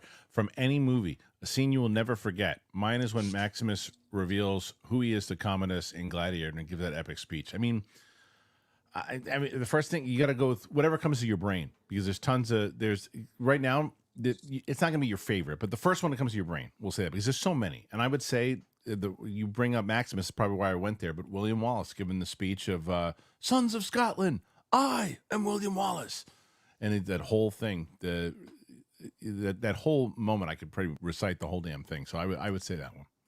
I've got 2. It's our top 2 movies, probably not a coincidence. Also both from 1999. For me, it was the scene in The Matrix where Morpheus is explaining in the white void what the Matrix is. And I still to this day think of simulation theory often, and I have all those images percolating. It trying to change my philosophy. And then the scene in Fight Club where Tyler is in the hotel room and Jack is having the interior cabin pressure depreciation of the reality that he is one man, and the gun flashing into his hand later, and like you're shooting at nitroglycerin scene, like that 20 minutes of Fight Club lives in my heart. So real quick about the Matrix, I know you're a Matrix like in the same way you are with comics. 100%. Since I've gotten into all the UAP stuff and all these different things and theories, and the simulation theory has come up more and more and more with conversations and things. The Wachowskis, did they base the Matrix off of the simulation theory? So the Wachowskis built the Matrix out of a lot of anime lore, a lot of simulation theory that was like not as popular as it is today, but it was like an undercurrent. Like there is that culture that's talked about it. Then they popularized a lot of those theories, and they also blended like a lot of different theologies and philosophies into simulation theory. So it's really just this incredible ingredient list of concepts. But I think that they popularized it by making it kind of like Marvel does with morals and ethics. They took something that is outside the pop culture lexicon and pop culturized it by telling it so well. So I wouldn't give them credit for simulation theory or even its roots, but I would say they're the ones that made it the scale it is in 2024 because of that 1999 story. Makes sense. Roman Fedorak, hey guys, happy and grateful to be here on this awesome Friday. Thank you, Roman. After rewatching it, Into the Spider-Verse is probably not only my favorite animated movie, but also superhero movies. Close second is Logan. Thank you. I can understand the argument. I get the argument. Yes, for you, I think it's not too far away from being in your list, the top, right? Yeah, I totally, and your tone totally suits mine. I agree with like where you're coming from. I think that's what's cool about these movies is if you like comedies, you got options. If you like that dark, gritty stuff, like it seems like we do, you got options. So I'm with you, and I like those picks. So here's one from BGIL Studios, BGIL Studios. Hey, Coy, we're a huge fan of yours, and hopefully you could become a huge fan of ours. Check out our original superhero universe. We're going through a rebirth era right now, and we'd love if you became a fan of us. BGIL Studios. I'll Google it up. And then the next one. So, Coy, you're at 44 right now. You're fighting. I'm fighting. Come on, guys. But you got a mountain to climb. Motorola. You mentioned baseball, and I appear. I was at game 1. Anyway, I love the art for the new Spider-Man show. Joey was one of our. He was a great fan for many years, but then he also a lot of great pictures that were taken over Schmoedown. Incredible photographer. Great photographer. Adorable kids too. He's got great kids. He really does. And he used to come. He used to come to all the live events, and he would take like these epic pictures that and he's a big baseball guy, obviously, and so it's always great to hear him, Joey. But my first time on the Comedy Store stage, Motorola got my favorite picture from. It's really good. And how did and were you what was I going to say, but that Spider-Man stuff that he's talking about, you pretty good also, right? Oh, yeah. Same page. Okay. And now the next one here is Shay Markel, who says, how did you even come up with big balls? Well, pretty easy. My mama and my dada were very well equipped, good people, well, good chipmunks rather, and they got to fucking. And when they did, they made art. And Coy, you like art. Love art. These are art. Fair. And Not that's- content, big balls. Art. Thank you. And that is how they came up with the big balls. So I don't get balls in the face. I respect your art. He's not. I don't think he's going to. I think if you hold him like that so nice, you're the first person to hold him like lovingly. I don't think he's ever going to do that to you. I think he likes. He likes hanging out with you. So My instinct is nurture, big balls. yeah, that's it. Okay, Mad Sinister McCall. Terry Crews kicks your door down and wants you to whip your ass, Harloff. Which weekly guest do you use to fight him off? You can't use Matt Serra. Well, come on. Can't use Matt Serra. Why can't I use Matt Serra? It's a weekly guest. You know who? But I know you're a big UFC guy. So on Matt Serra's show last week, they did the John Wick movies, and it was him and Frank Mir. Oh, dude. It was the coolest episode ever. What a scary couple of dudes. Oh, can you imagine being an idiot and saying, "Hey, those two guys are hanging out," and you start messing with the two of them? Can you imagine? Because they're such sweethearts. Yeah. Like you wouldn't think and that's always the scariest dudes are the ones that are like, the nicest guys. They would. Oh man. Yeah, they would. The two of them, just listening to them back and forth, bouncing back and forth. Former welterweight champ, former two-time heavyweight champ, talking about whatever. He's asking, Violence. We're talking about like John Wick violence. We were Like, talking that's about John incredible. Wick, but they were also. I mean, they talked a lot about like their careers and stuff, and like he talked about like the Brock Lesnar fight. He talked about like breaking Nogueira's arm. He talked about all that stuff. It's pretty great. I would highly recommend it. But I'm gonna check that out because I can't imagine being in front of Brock Lesnar, much less fighting him.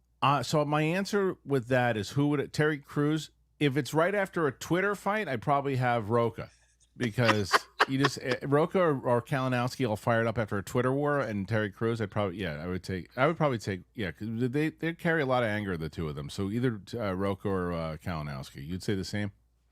I don't know how. Like I hit 36 and I slowed way down. Yeah. I feel like Kalinowski only gets more. Like he's like a Hot Wheel car that like the older gets, the more wound up he gets. Like their car's getting pulled back. I'm chilling, man. So yeah, I'm gonna go Kalinowski post Twitter. Yeah, it makes a lot of sense. Next one, Christian Medard. Thank you. Who says, do you think the MCU Doom is going to be tech only or with magic and tech? Hopefully it's more comic accurate. I'm loving the DC Absolute comics right now. This is all you, Coy. What do you got? One, DC Absolute is sensational. Highly recommend it. All brand new #1s, all great jumping on points. If you've never read a comic in your life, you can pick up any of these DC Absolute books. It's all new continuity, all new origins. Highly recommend it. I think he has to be magic based, especially because they've cast Iron Man. Like if you just have Robert Downey Jr. in a metal suit with tech, you've got Iron Man again. I think it's actually going to be a little bit more magic heavy than just technology because of that choice. So I wouldn't worry about a lack of magic, especially with the success of Agatha, especially with how much that seems like Doctor Strange is going to be integral. Magic is coming to play in a big way. That's why Ironheart is so important. I wouldn't worry about a lack of magic. Doom's going to be comic accurate. All right. I'm going to take your word on it. This is the next one. Says, let me make sure. Coy. Being from Weymouth, I'm a huge fan of all. This is from Evil John Madden. I'm a huge fan of all Boston sports. I know you're not big into sports, but next week you have to just dog Winston about the Celtics and how he is a crappy sports fan and he likes every team. Yeah. I think I can be pro Boston as acknowledging a fair weather fan, just to go at Winston, because if he can be fair weather about everything, I can be fair weather about Boston. Yeah, he's going to defend himself to the court. The audience has responded, and I'm not asking anyone to be on my side about the Yankees. They played terribly. They deserve to lose. The Dodgers were the better team. I'm 100% saying that. I hate saying it, but you do in fifth inning like that, you deserve to lose. The Dodgers were the better team. They deserve the championship 100%. And so, no, I'm not asking anybody that, but there's been no one in this chat who has defended Winston, and no one should. He is a fair weather fan, and this was a pitiful display on his part. Shay I Markel. like how you didn't give him any crap via text. You're tripling down in video. No, and I would have done it today. People, dude, I've been doing this all week. Like people knew that he was, and then he bailed on the show, and he wants to go to the parade because he's going to wave his Dodger flag around, and then he's going to lose it, never see it, or wipe his mouth with it or something afterwards, never see it ever again. Didn't even take the tag off the flag before he bought it because he just got it. It's going to wind up, yeah, exactly. It's going to wind up in the shitter somewhere. Shay Markel. Unfortunately, I didn't enjoy the end of Agatha. It felt pointless, and the big reveal and motivations didn't stick the landing for me. I still have questions. Fair way to put it. Totally fair. I didn't have that experience because I thought it made the show better for me. I loved the ending. I don't want to talk too much on it because Kristian hasn't seen it yet, but I personally, and I'm not giving anything away, loved the pacing choice of how they had 8 and 9 reflect the show. So for me, it hit all cylinders. 7, 8, and 9 are a perfect trio for me. Yeah. Evil John Madden. Kristian, I know you said that you were going to show your lady friend all the Marvel movies, but pepper in some other movies also, like the Naked Gun series and Mel Brooks films. Well, lady friend to me also makes me think of your like significant other type thing. That's Samantha's not my significant other. My Sadie is, right? Sadie's seen 90% of the Marvel movies. She's not going to see the Marvel movies, right? So she will be seeing other movies. She's never seen Heat, so I'm going to show her that one.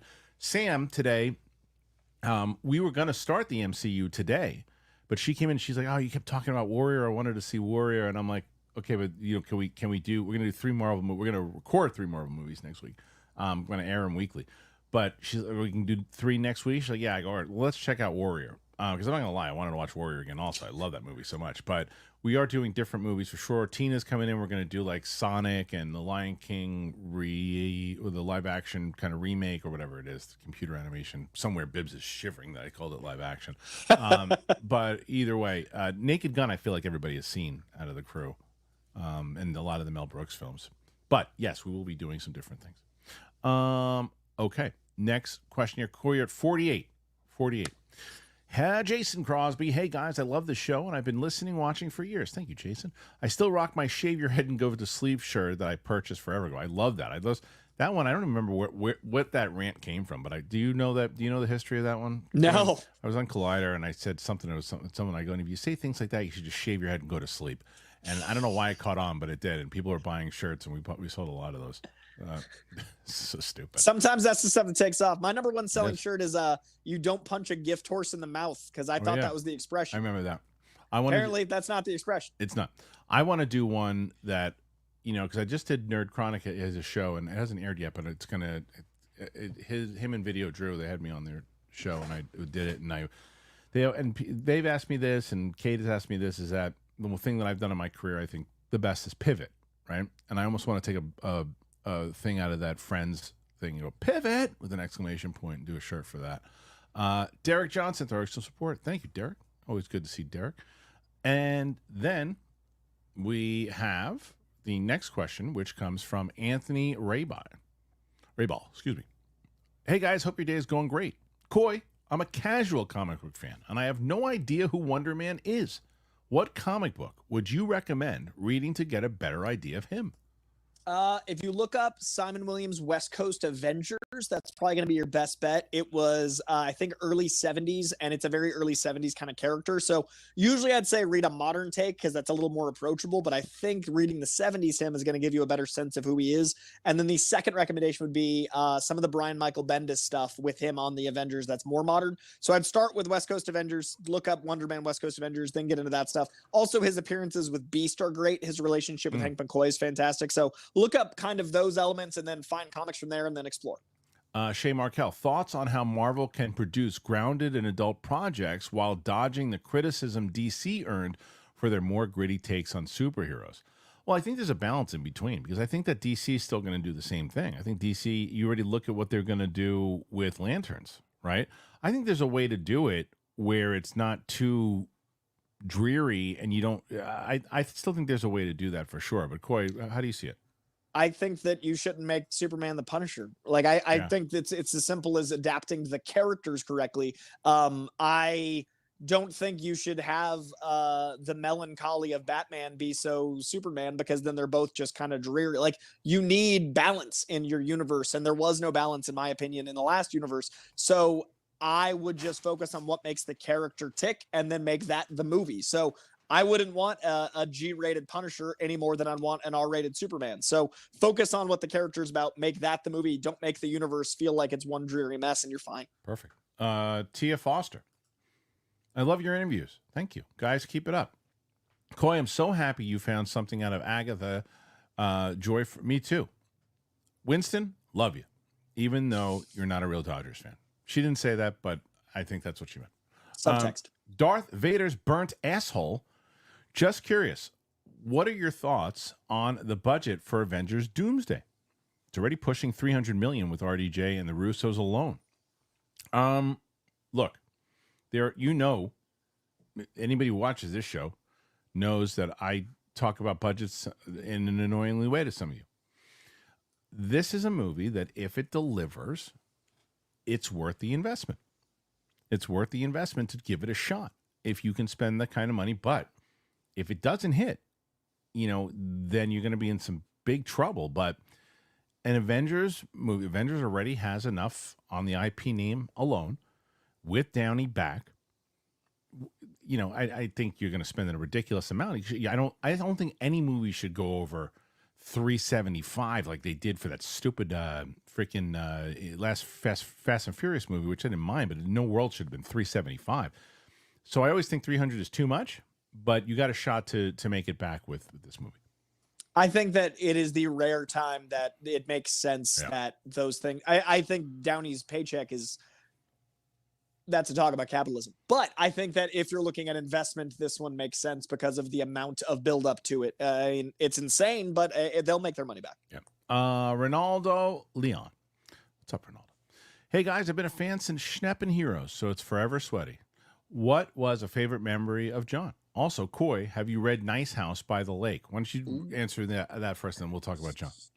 Nice House by the Lake is exceptional. It's a James Tynion the fourth book. It is supernatural horror involving aliens and the end of the world, and basically a group of friends that were friends with a creature they didn't realize was not human that then preserved them to represent humanity as the world ends. It's fascinating. It's a really good book. The art is gorgeous. Highly recommend it. I have read it.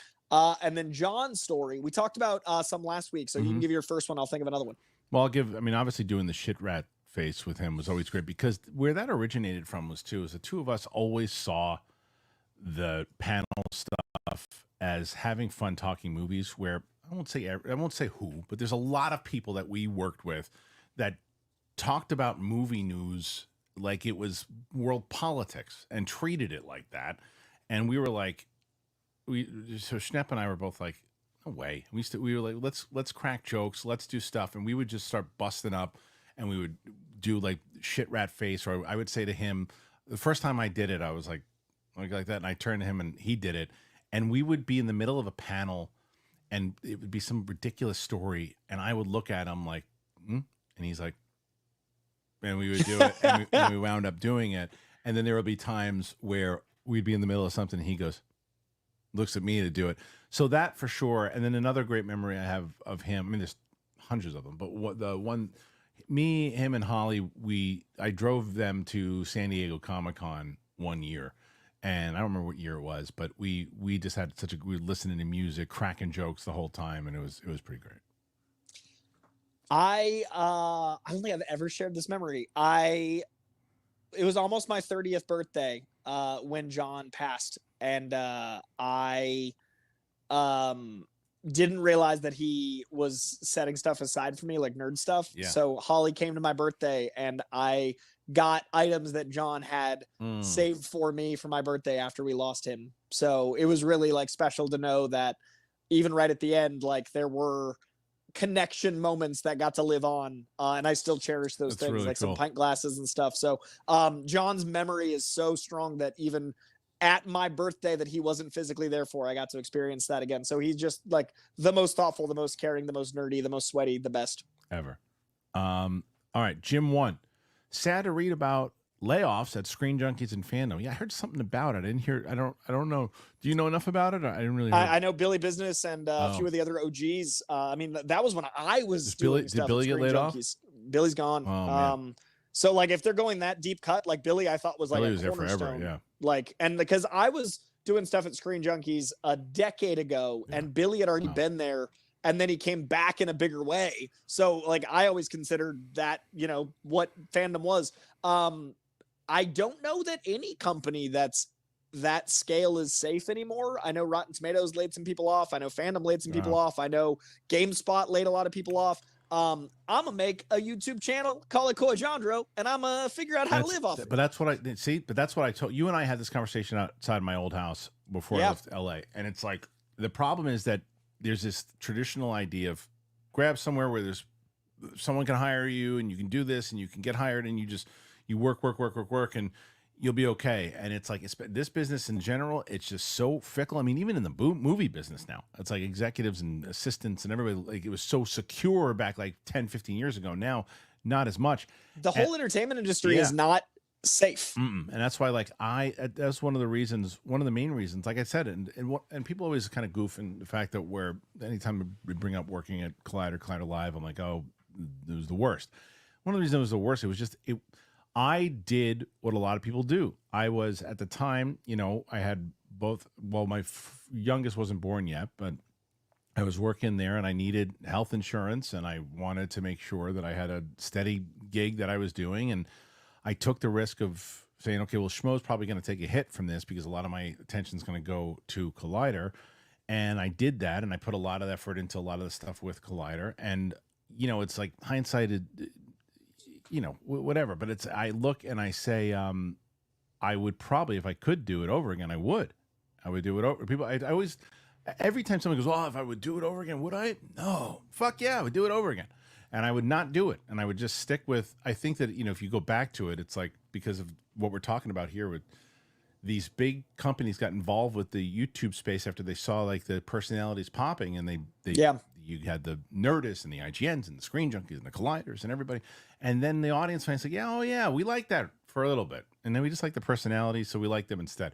I would have just, and even going back, all the way back, I would have, now knowing what I do, I would have just done the Schmoes No Show with me and Mark, from like where we just started our podcast, the two of us interviewing people and doing clip outs, and that's it. And that's it. I would have just done that from the get-go and keeping that all the way through. Yeah, I personally always wanted to be on Entertainment Tonight or work at a network. I always wanted to have like a studio job and a studio set. I don't think that exists anymore to the scale that I dreamt of it. I don't think the job that I wanted is a job now. And I wouldn't want to start somewhere that, you know, is my 100% eggs in one basket.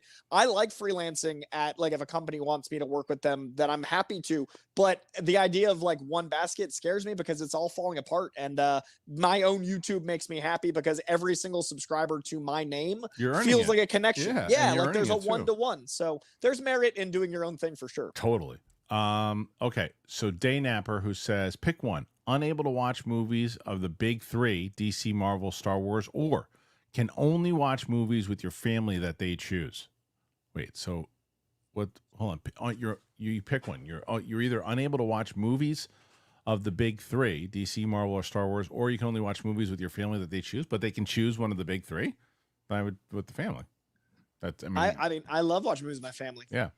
So, I mean, if the question is, but you can only watch movies with your family and that's it. But but you can't watch any of the big three also. I don't know what. Yeah, I would say that's kind of easy. I would say the family. Family. Yeah, and then Spidey thinks so too. Yeah, he agrees. He likes family movies. It's true. Okay, so next one, and this one comes from Chris Greener, who says, "Please explain to me the difference between Power Girl and Supergirl. Is it their breast size?" I don't know Power Girl. Power Girl has literally like a hole here to just show cleavage. Like there's no, but that's so the difference is Power Girl is from Earth 2, so she's not from the same universe as the canonical Superman. So she wasn't actually raised on Krypton. She was raised in like a program, like a pod in a void. So Supergirl has connection to family and connection to the house L. She actually is wearing the S because she is of the L, whereas Power Girl doesn't, and wanted to show cleavage because comics then were a different thing, but also because that shows like a void and absence of, she doesn't have that connection. So I would say Power Girl's a fish out of water, whereas Supergirl is a woman lost and has lost her family. So it's a pretty big distinction. Heroic Hideaway. Coy, you're 56, by the way. I'm definitely more optimistic about DC right now, but not that could change. Wait, I'm definitely more optimistic about DC right now, but that could change once the new movies release. I'm hoping Gunn creates a live or animated Hitman show. Is that? I don't know if that's the direction they'll go, because I mean they got to hit the hits first. Like they got to get the big IP back to being present, but we'll also get some weirder obscure stuff. I have a lot more faith, it sounds like, but I understand people's reticence. Like I might like the Gunn movies more, but I think we're in a good spot, and I think we're gonna get some unique stuff in this next. It'll be in the first wave, but it'll be in the next stage of announcements. They just got to get some of the known IP out first. All right, next one. This is from Shay Markel. During the call, I'm like, this isn't real life. Yeah, that was during the prank call. Yeah. Buster Barnes, I hope comic fans understand that not everything in the DCU will be copy and paste main continuity comics, nor should it be, such as Ultraman rumors. Yeah, I don't think they have to. Like, I think adapting Supergirl 1-to-1 works because the comic is so cinematic. But say Ultraman, for example, its character has been around for 60 years. You can't just go like this story. It's an amalgamation of this whole thing, and what story era was introduced is going to have to modernize it. So they'll be modernizing, they'll be changing things, but there'll also be some comics that are brand new, like Supergirl, that'll be able to be cinematic. Derek Johnson, I'm getting some skeptical optimism about DCU. I'm not where Coy is with Pitch Perfect just yet. But I'm 100% going to give them a chance at their vision and see what happens. That's all you can do, right? It's beautiful. Just see like what can they do? And I think Superman will be the first one to say, okay, I'm on board, or no, I see my fears were correct. Daynapper, you two are hardworking mofos. Thank you, man. What's something you're lazy about or keep putting off? It's not lazy, it's more about because it's like time-wise. I need to get my license changed from California to New York. I had 2 different appointments that I just said, I'll do it later. I just haven't done it because I'm, doing all this shit. That's so funny. Mine just expired, and I have to go to the DMV to get that real ID thing, and I haven't done it. Yeah, that's what I need to get also. I literally just have to change it to the real ID so I can fly with it. I have a bunch of like old stuff I want to sell, and it takes so long to like post and list and get it shipped out, and like I work all the time. So that and reading, I love reading like books, like actual like novels and nonfiction. And I haven't had time to read, and I'm feeling lazy about wanting to read more because people always talk about my vocabulary and the way I speak. It comes from reading a lot, and I haven't had a lot of time to read lately, so I'd like to. Okay, so the next one here is Patty Boy. Thoughts on Quentin Tarantino loving Joker Folie à Deux? I agree. Did he love it? Yeah, and he had the same things to say I did, which is the ending makes the joke on the audience, which I thought was genius. So interesting. Me and Tarantino see the reasons the same. I didn't think the movie was exceptional. I thought the ending was exceptional. I think he liked the movie. I liked the ending. But yeah, Tarantino loved it, and every piece of art has fans. I'm happy for it. You and Tarantino love it, and me and Joaquin Phoenix don't. And that's okay. Roman Fedorak, you think that Jack would be a good person to consult on Doctor Strange? 110%. Jack Schaefer from Agatha. Got you. Got it. Yeah, Jack is in love with the magic corner of Marvel, is well-versed on the comics, is super invested. I would love if there was a coven to discuss the magic corner before these movies got made, like a little group of people that decide on the universe, like MCU phase 1 through 3 had like a brain trust. I'd love, now that it's gotten so big, if there was a street level little posse, if there was a group that did the magic, a coven over there, if there was an Illuminati to handle the overall arch. Like, I think we need that. Coy, this is from Gopai Samdaharan. Coy, was the behind-the-scenes no-cut style on your Disney Plus video an aesthetic choice or a lack of time to edit? I liked it. What was it? So that video I talked about, the MCU ranking, I literally filmed it to edit. Like, I was going to insert a poster for each show. And then I also like literally had the 1 through 12 written down on my iPad. So in between like 6 and 5, I looked down to make sure I had the ones right, because I had done 6 and I was like, oh, right, I need to double check my math to make sure I'm at the next one. But I'm filming in 4K cinematic mode now because it looks so much better. Yeah. I've got lights set up. Like I'm upgrading my quality, but my phone keeps crashing, and then my computer keeps crashing because they're not like, I have an iPhone 13, but it's a little full. I have a computer from 2015. Everything bandwidth wise can't hang with the 4K. So I literally tried to export that video via Dropbox, via WeTransfer, via Google Drive. Everything kept crashing. And then trying to upload it, it literally took in just raw to get onto YouTube 7 hours. I filmed that 6 hours after I finished my review, and it took a full day to get it published. So it was not an aesthetic. It was literally a failure of technology, but enough people liked it. I might just make that my format so I can make more content instead of polishing and edit content, because it takes me about 6 times as long to edit as to film. Oh yeah, for sure. I mean, that's one of the main reasons that I decided, yes, let's do live, because there was, I mean, 2 hours doing live overtakes the 3.5, 4 hours it took, you know, overall with shooting and then editing, waiting. Like when you guys would come to the place, we had to set up, we do all that stuff. So it's actually been less time to do live. And content creators, this is a 10-year, like Kristian's been doing this since before Rotten Tomatoes considered us people. And I have been speaking publicly for 15 to 20 years. There's a uniqueness to, like, not everyone can, should, would be able to do long form as stream of consciousness. So I've seen a lot of people be like upset that they can't. It's a skill, it's a muscle. Work it and trust in yourself, grow that muscle, get there. It's true. It's that I was talking to Roke about this, and to be fair, I forget sometimes because I've been doing it so long. It's like I tell Roke is working on this new channel, and I was like, yeah, I just turn on the camera. I know what I'm going to talk about, and I just go. And he's like, yeah, but not everybody can do that. And I was like, yeah, I guess because we've been doing it for so long. It's like, because I have an idea, because he likes to write things out. And a lot of people like to write things out. And if I'm talking specifically for like my UFO channel, when I see the news, I'm like, oh, I know what the story is. I'm excited about it. And I want to, because that's also my goal, is I don't want to seem mapped out and do research and all that, because that's for a different type of channel. For me, it's, I want you to feel like if you and I were talking and you go, hey, what do you feel about this story? A lot of times I know I see the headline of the story and I don't even know what the story is until we're reading it on the air, because I want that authentic kind of feel to it, where not everybody does it, but sometimes we're like, oh, I didn't know that, and I find out on the air. That's why I like out of theater reviews. And again, that's something like, it is something that we've specifically curated. So it's not an easy thing to just do, but it's something that's worth fighting for. 100%. Shay Markel, the Renzi interview was pretty enjoyable. Thanks, man. Now, that guy's a real dreamer. You can hear the pure love for the craft of acting in his voice. Oh, he fell in love with it in the fact that, like, I was fascinated to know that he moved to Los Angeles. He went from the Bronx to Florida to Los Angeles. And I was like, oh, you guys left there for your career. He's like, oh, no, my mom wanted to move there. He didn't discover acting until he moved to Los Angeles. And then Runaways was not like, he got a year later, gig and a year later after moving. It was crazy. So, yeah, he talked about all that. Rockin' Movies with Tyler, T the man. So David Del Rio interviewed with Roxy and you for Matlock when? Just curious. I don't know what that means. So David Del Rio interviewed with Roxy and you. Oh, are you asking, so a David Del Rio interview with Roxy and you for Matlock? I think that's what they're asking. I assume that David got Matlock? That's great. Good for him. I love David Del Rio. Sweetheart. He's the coolest. He was a really nice kid. I really like him a lot. He's a nice kid. He's probably not even too much younger than me, but he's a really good guy. Shay Markel.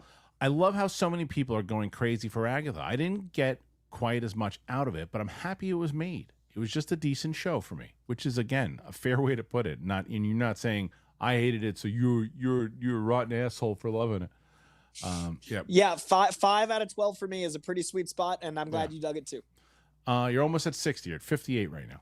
Buster Barnes. I just hope that Warner Brothers gives the DCU the time it needs. As long as James Gunn is there, I think he's going to fight for that. If he wasn't there, they'd probably be pushing people to do more stuff like they did when they were like, oh, you know what we need to do?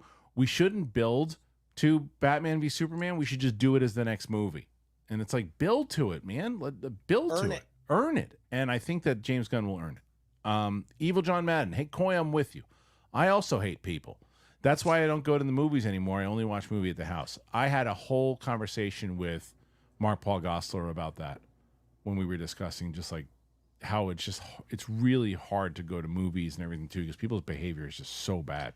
we aren't socialized anymore. I think it's been a few systemic issues. I think the pandemic really crippled our ability to know how to be civil. And then I think the next generation that grew up in that didn't have any social skills for 2 years. And then we've kind of like the people older than that devolved. And then the people that grew up in that never evolved. And now I think it's just acceptable to some people. And that's why the baseball thing happened. Like it's not okay. That's why I like premieres. A lot of people think it's so I can like be at fancy things. It's just so I can enjoy the movie because people there are respectful of the industry because they're in the industry. Yeah, that's why I like the press screenings better than those because the press. I just don't like the quill, man. Like that feel irks me. I get it. I get it. You get more of the energy out of the premiere. Yeah, I'm more joy than critique, and I just feel like there's a certain energy. Yeah, I don't disagree. I just feel like it's a more for me it's a more tainted energy because it's always like, oh yeah, I know my friend, he did the hats for that movie. Hey, this movie's great, and it's like And in my head, I'm always like that anyway. I'm at a press screening, I'm like, I know him. Like it's the same energy up here. I might as well externalize it. That's fair. Gopai says, have you ever seen Spider-Man and His Amazing Friends from the 80s? Yeah, I feel like I have. I remember that one pretty well. I was a huge fan as a kid, and of the few episodes I watched, and I watched a few of the episodes recently on Disney Plus. Yeah, I remember that one. It was, and that's like that was a big show. Huge, and it introduced a lot of people to Iceman. Like it's it's a fun little niche show. Roman Fedorak, thank you so much for letting me share my favorites. Thank you, Roman. Also, the What's Up Doctor Strange sequence in Spider-Verse is one of my favorite film sequences ever.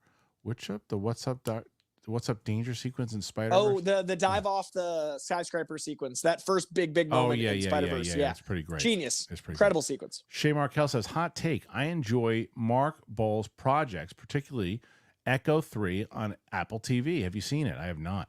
I have critiques for his writing style, but I'm a fan. I don't have enough ammo to say whether I disagree or agree. You know? Yeah, I don't know his work well enough. Sorry. I love what Apple's doing, but I haven't seen that one. Yeah, I'm not sure. Scott Cross.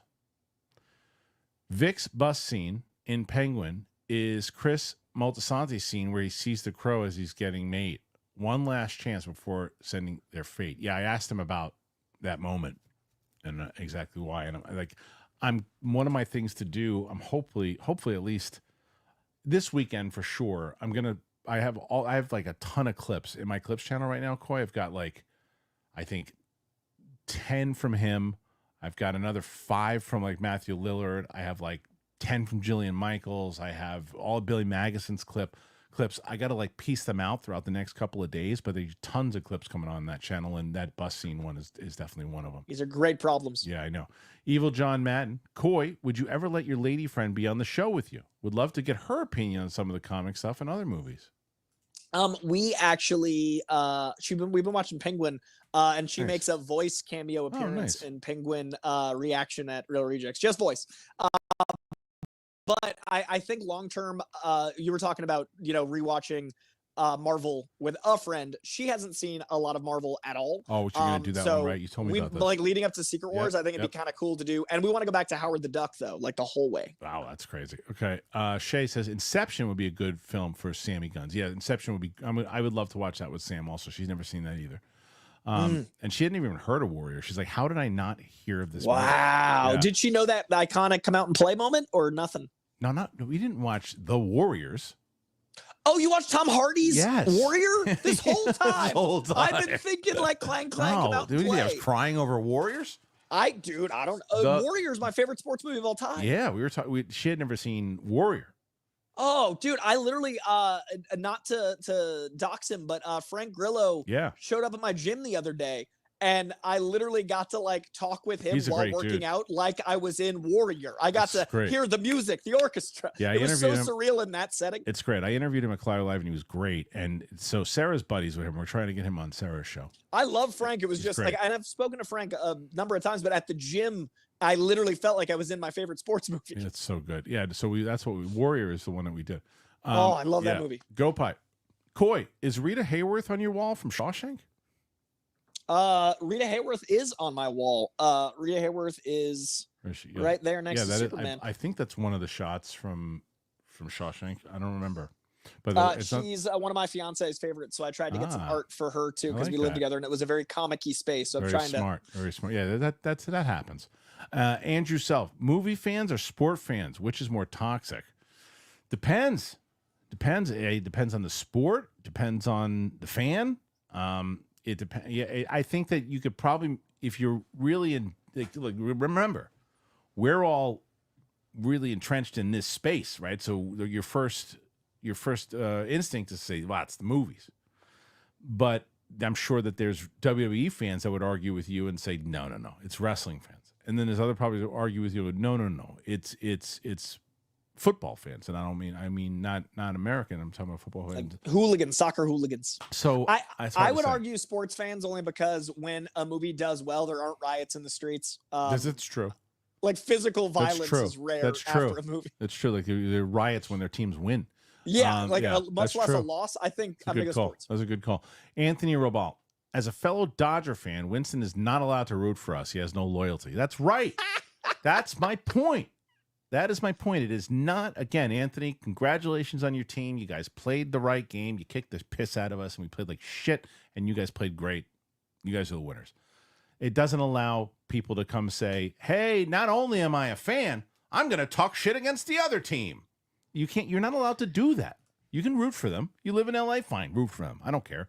It's like, so for me, I'll root for the Mets if they make it into the World Series, right? But what I won't do is then start to pretend I'm a Mets fan against somebody who, if they're playing, let's say they're playing against, not even in the World Series, but playing against the Phillies, when they're playing against Phillies. If I know someone's a Philly fan, I'm not going to go, see what the Mets are doing now? I'm like, because I don't give a shit. And it's not real. Fake ass fan. It's at the parade right now. Come on. Well, we're just out here, but hey, he earned it. He didn't earn shit.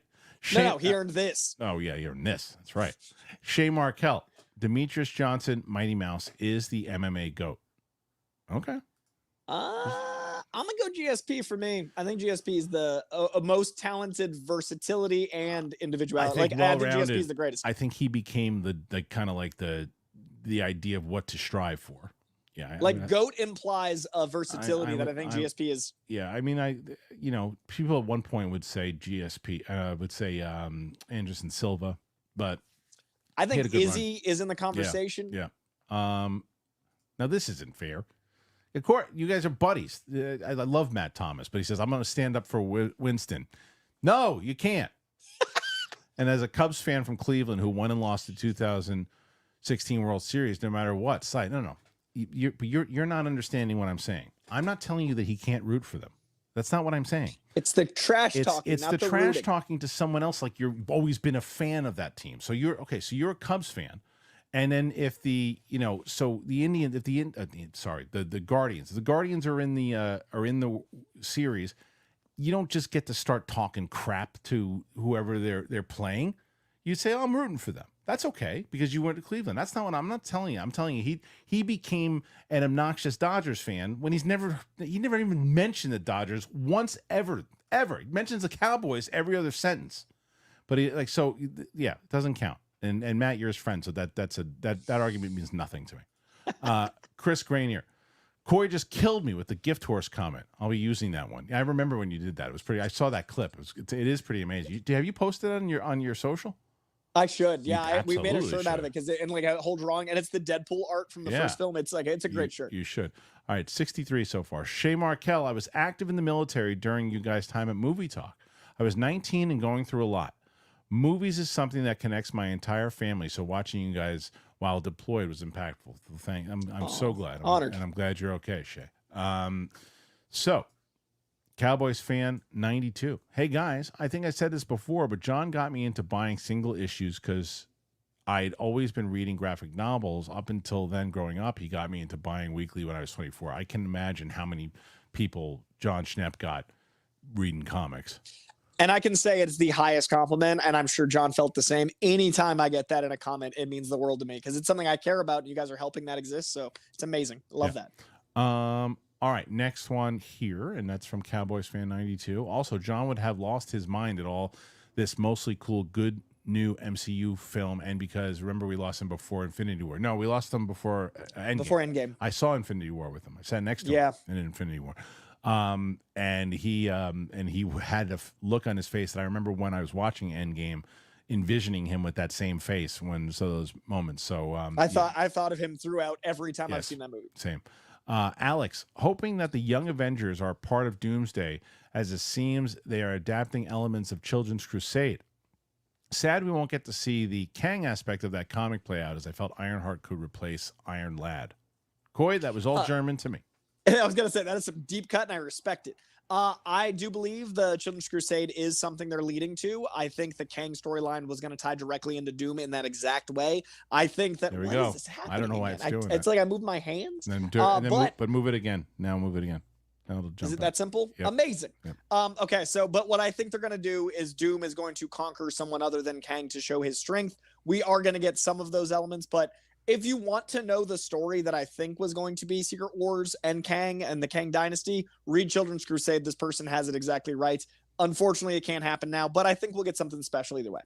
Anthony Robal, Kristian, please never get rid of Big Balls. He's a joy in our lives. I'm glad. I think more people have responded to him now that you can see him. It helps. I think it helps. I feel connected. Yeah. Now that he can live here. Appreciate that. Hey, put your hand. Thank you. There you go. That's where it goes. Now it's real. Can you do me a favor, Coy? What's up? Tell me a story. Yeah. Well, Big Balls, Yes? you know, there was a time when chipmunks weren't respected. And then this young man named Alvin came along. Yes. And he did these songs. Right. And ever since the musicality of the chipmunk was discovered, we've revered them as one of Earth's mightiest creatures. Yeah. So you are from a long line of titans. I don't think you saw what I was doing, and HR just called me. I gotta leave. Sorry, Big Balls. I was telling you a story and enchanted by your presence. You mean... Oh, hi. I think he was trying to do something dirty. Wizard of Oz behind the curtain. I know. Patty Boy, Thunderbolts writers, Bear showrunner, Beef creator. Thunderbolts writers. Insane. What is it? The team behind Thunderbolts is the team behind Beef, which is incredible. And Bear? Yeah. Interesting. So, like, that's got some Green Lantern-esque, you know, below the line. For sure. Marcus M. In theory, I feel Kathleen Kennedy needs a James Gunn to her Peter Safran. Yeah, there's no in theory about it. You're 100% right. And that's what I think they thought Dave Filoni is, and he's not. I think you're exactly right. I think that duo was the goal, and it's not working out like I think DC's will. No, because there's a certain trust that they let Feige kind of do his things, and he kind of runs as a producer. I think Gunn is more of the Feige type thing than Filoni will ever be, and Kathleen Kennedy doesn't have enough trust and tries to do everything. So I told you the number one thing that Lucasfilm, in order to get Star Wars better, film and TV. I'm always making very clear that comics, the people running comics, people running the video games, the people running the animation and all that stuff, they stay put. They're doing great stuff. Everybody in TV and film, get rid of them. Go. We need a whole new regime over at Lucasfilm. Buster Barnes, could all this Marvel content next year be a hindrance to DC? Especially if we get an oversaturation of average content like most of the Disney Plus shows. It's a really good question. It's a really good question for the average person, not just the fans. Like an average person, that there's a bombardment of comic book stuff that sometimes I can't even. The average person sometimes can't even tell who's DC, who's Marvel. Well, DC only has, you know, the one full big, like they have Peacemaker on TV, which is not going to be the masses. It's a lot. It's a big show. But the only huge thing they have is Superman. And I think that's distinguished enough and unique enough. I personally don't think the amount of Marvel will throw off Superman, and that's their big thing. So I think if we were deeper into the DCU, maybe that's a conversation. But by then, Marvel wants to slow down. So I think the timing actually helps them both out, because Marvel will have gotten everything out. They'll be rushing to the end of their multiverse, just as DC's ramping up multiple titles a year. I'm really excited for Creature Commandos in December. Me too. Like, I'm arguably a little bit more excited for that than What If. But that's not going to throw off, like, oh, we've got so much, because by the time we get to next year, we're really just looking at Superman and Peacemaker. So I'm not too worried. Daynapper, let's just hope Howard the Duck from the 80s and the MCU Howard the Duck have a moment in Secret Wars. Anything is possible. That would be awesome. I would love that, and so would Seth Green, because Seth Green is Howard and loves Howard, both of them. I would, and they get Leah Thompson to show up, that'd be great. Because she loves it unironically. She defends that movie very publicly. Me too. She wants to direct a Howard the Duck movie, which I would love. Does she really? Yeah, bad, dude. Love that movie. She was at a con I was at with Christopher Lloyd, and we talked about Howard the Duck, and it was the most surreal thing to be with those two talking Marvel. Dude, I interviewed her for one-on-one with Christian Harloff, and it was great. I love her. We talked for like an hour, and I cannot believe I didn't ask her about Howard the Duck. And if I did, I don't remember it, which is stupid. Anthony, I'm usually gotten used to it, but there was a moment they sat next to me on the flight to this con, and it was Christopher Lloyd and Leah Thompson. And there was a moment where I realized I was about to go 88 miles per hour with Christopher Lloyd. Hilarious. And I geeked out. Like, there was a part of my childhood that just like, regained sentience. Of course. Anthony Nugent. It's good to see you. I haven't seen Anthony in forever. What's up, man? Coy's thoughts on UAPs.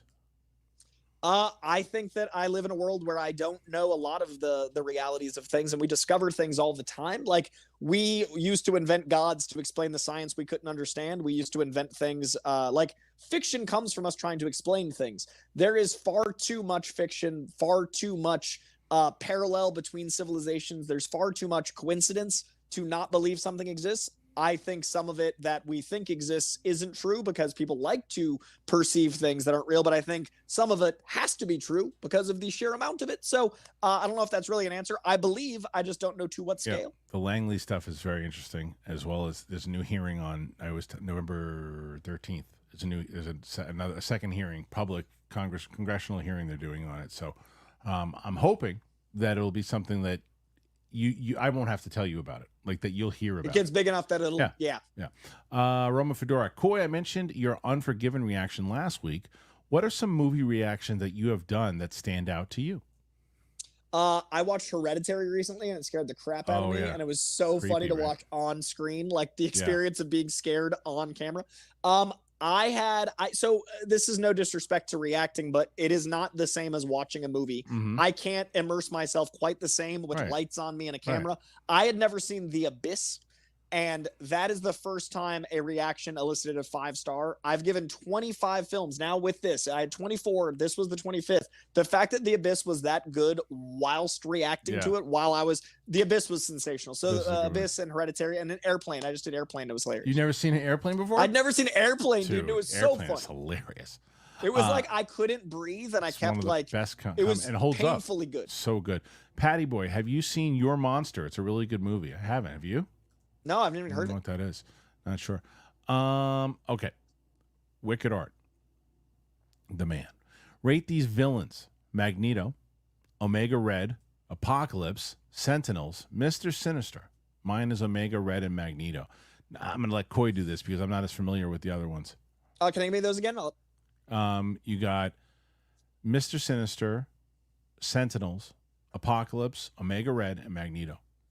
Magneto, Omega Red, Sentinels, Apocalypse. Who's my last one? Magneto, Omega Red, Apocalypse, Sentinels, Mr. Sinister. Mr. Sinister at the bottom. I like Mr. Sinister, but he's not been adapted well enough yet. Okay. 97 did close, but I think the Sentinels are slept on. I think they're a very terrifying force that isn't represented yet, but they're up there. Yeah, so that's my order. Marcus M. Most important casting choice for DCU after Batman? After Batman? Would I guess is that's a good question. That's fun. Is Robin a count? Robin's up there. I think he's been out of the pop culture conversation long enough. That's not as much pressure. Batman is easily the biggest, I think. I think Wonder Woman, the Holy Trinity, right? Like, without a strong, like, matriarch in the Trinity, I think it doesn't work as well. So I think Wonder Woman's got to be one of the big ones. Okay. Next one here, which is most important. Oh, we did that one. Matt Thomas comes back in. I ride with the Cubs as much as Cleveland as Cleveland, one is where I'm, the other where is the team I fell in love with. But on the bright side, at least, I'm not a Knicks fan. Go Cavs. Okay, so here's the difference. You're a Cavs fan. You can talk smack against the Knicks. That's fine because you're a Cavs fan. You go back and forth, and you can say that's fine. But then all of a sudden, you become tomorrow a Celtics fan when the Knicks are playing them. No, you're not allowed to do that. Oh, because I went to Boston once. Stop it. All right, next one. And this is Luke Skywalker, Rachel Brosnahan, Sydney Sweeney, Anya Taylor-Joy. As far as actors? Just naming beautiful people? As far as actors, as far as acting, I would probably go Anya Taylor-Joy, Rachel Brosnahan, Sydney Sweeney. As far as acting goes. I'd agree with that. That's my same. Yeah. Pete Parker, 2288. Looked up the toy after the show yesterday, and it has a 3% on Rotten Tomatoes. Really? Does it really? If you and Brett recommended it, I'll check it out. It is one of my favorite comedies at 3% around. How many reviews? How many reviews? Yeah, that's crazy. That's so stupid. The toy Rotten Tomatoes. And then what are we at for count? Someone just asked. I'm going to tell you in a second. 3%, 30 reviews, 3%? You're certified. Get that number up. What in the world? I hate every one of the critics who reviewed this. Yeah, that's that. insane. It's a great movie. It's one of my favorite Richard Pryor movies ever, if not my favorite. We're at 74. So we're in. You're still in. Because we're wrapping up here. So looks like you gave it a shot. You came close. I pulled back from a deficit. I'm proud of the 74. It's pretty great. Lords and Hammers. Kristian, favorite Star Wars comic run. Coy, DC's library is now on Global Comics. What is your number one DC story arc recommendation? Big up. You start. Mr. Miracle is my favorite DC comic. Is from Tom King, who we've talked about a fair amount today, and Mitch Gerard's one of my favorite people and artists. I couldn't recommend it more. And it's also, you could just read it. You don't have to read any other comics. That's why I like it, because if someone's never read a comic, Mr. Miracle. Star Wars comic run. There was the second run of the Darth Vader one that they had. Yeah, it's great. It was really, really good when he was it's like right after he became Vader. Pretty damn good. 2 left. Marcus M. How do you differentiate DCU Gotham from Reeves? You make the villains more fantastical. I think Reeves has done a really good job making Arkham feel like a place you could actually go.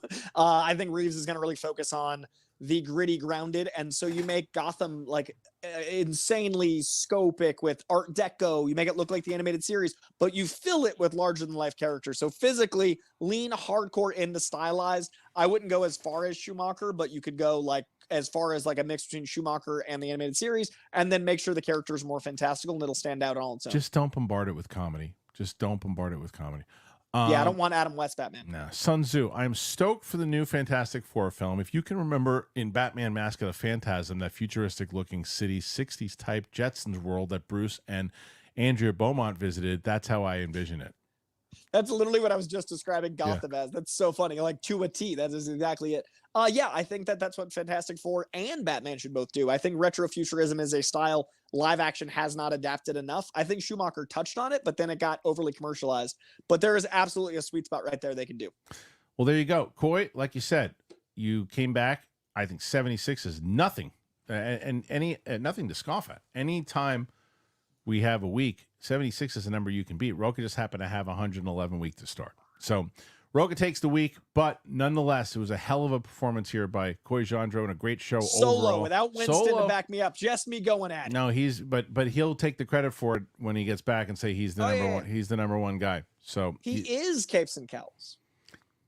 That's unfair for both of us to do. He doesn't ever really do. Now that he's not here to defend himself. It's true. That type of stuff he never does. He's about as much team player as you're ever going to get when it comes to that. Now that we've talked crap, no, for 2 but we're hours, going to. But tomorrow, but tomorrow he's going to be he's going to have a new favorite team of somebody else too. I can't wait to find out with him. Yeah, we'll find out who his new favorite team is. Thanks, guys, for joining us. Make sure you go to Coy's channel. Subscribe if you haven't done that already too. He's working really hard over there. And subscribe over here. We have a lot of stuff going on. As I told you, we're going to do the Warrior reaction that will be out probably next week. My goal is to try to put out a movie reaction every Friday. That is the goal to do. And then eventually, if I can get them to 2 a week, I will. But I'm going to definitely do 1 a week. Warrior will be this week. Obviously, we didn't get a chance to do it. But next week, we'll have that. And then we're going to start the MCU stuff. And we'll start kind of pumping in some new ones. So to check out my reactions, if you haven't subscribed to my Clips channel, please do that. Check out our sponsors. That helps out tremendously. Click on that link, browse around in there, and check out our sponsors. The links are in the description. So, again, thank you very much to Coy for being here. Thank you to you guys. We'll see you guys on the flip side. Bye-bye.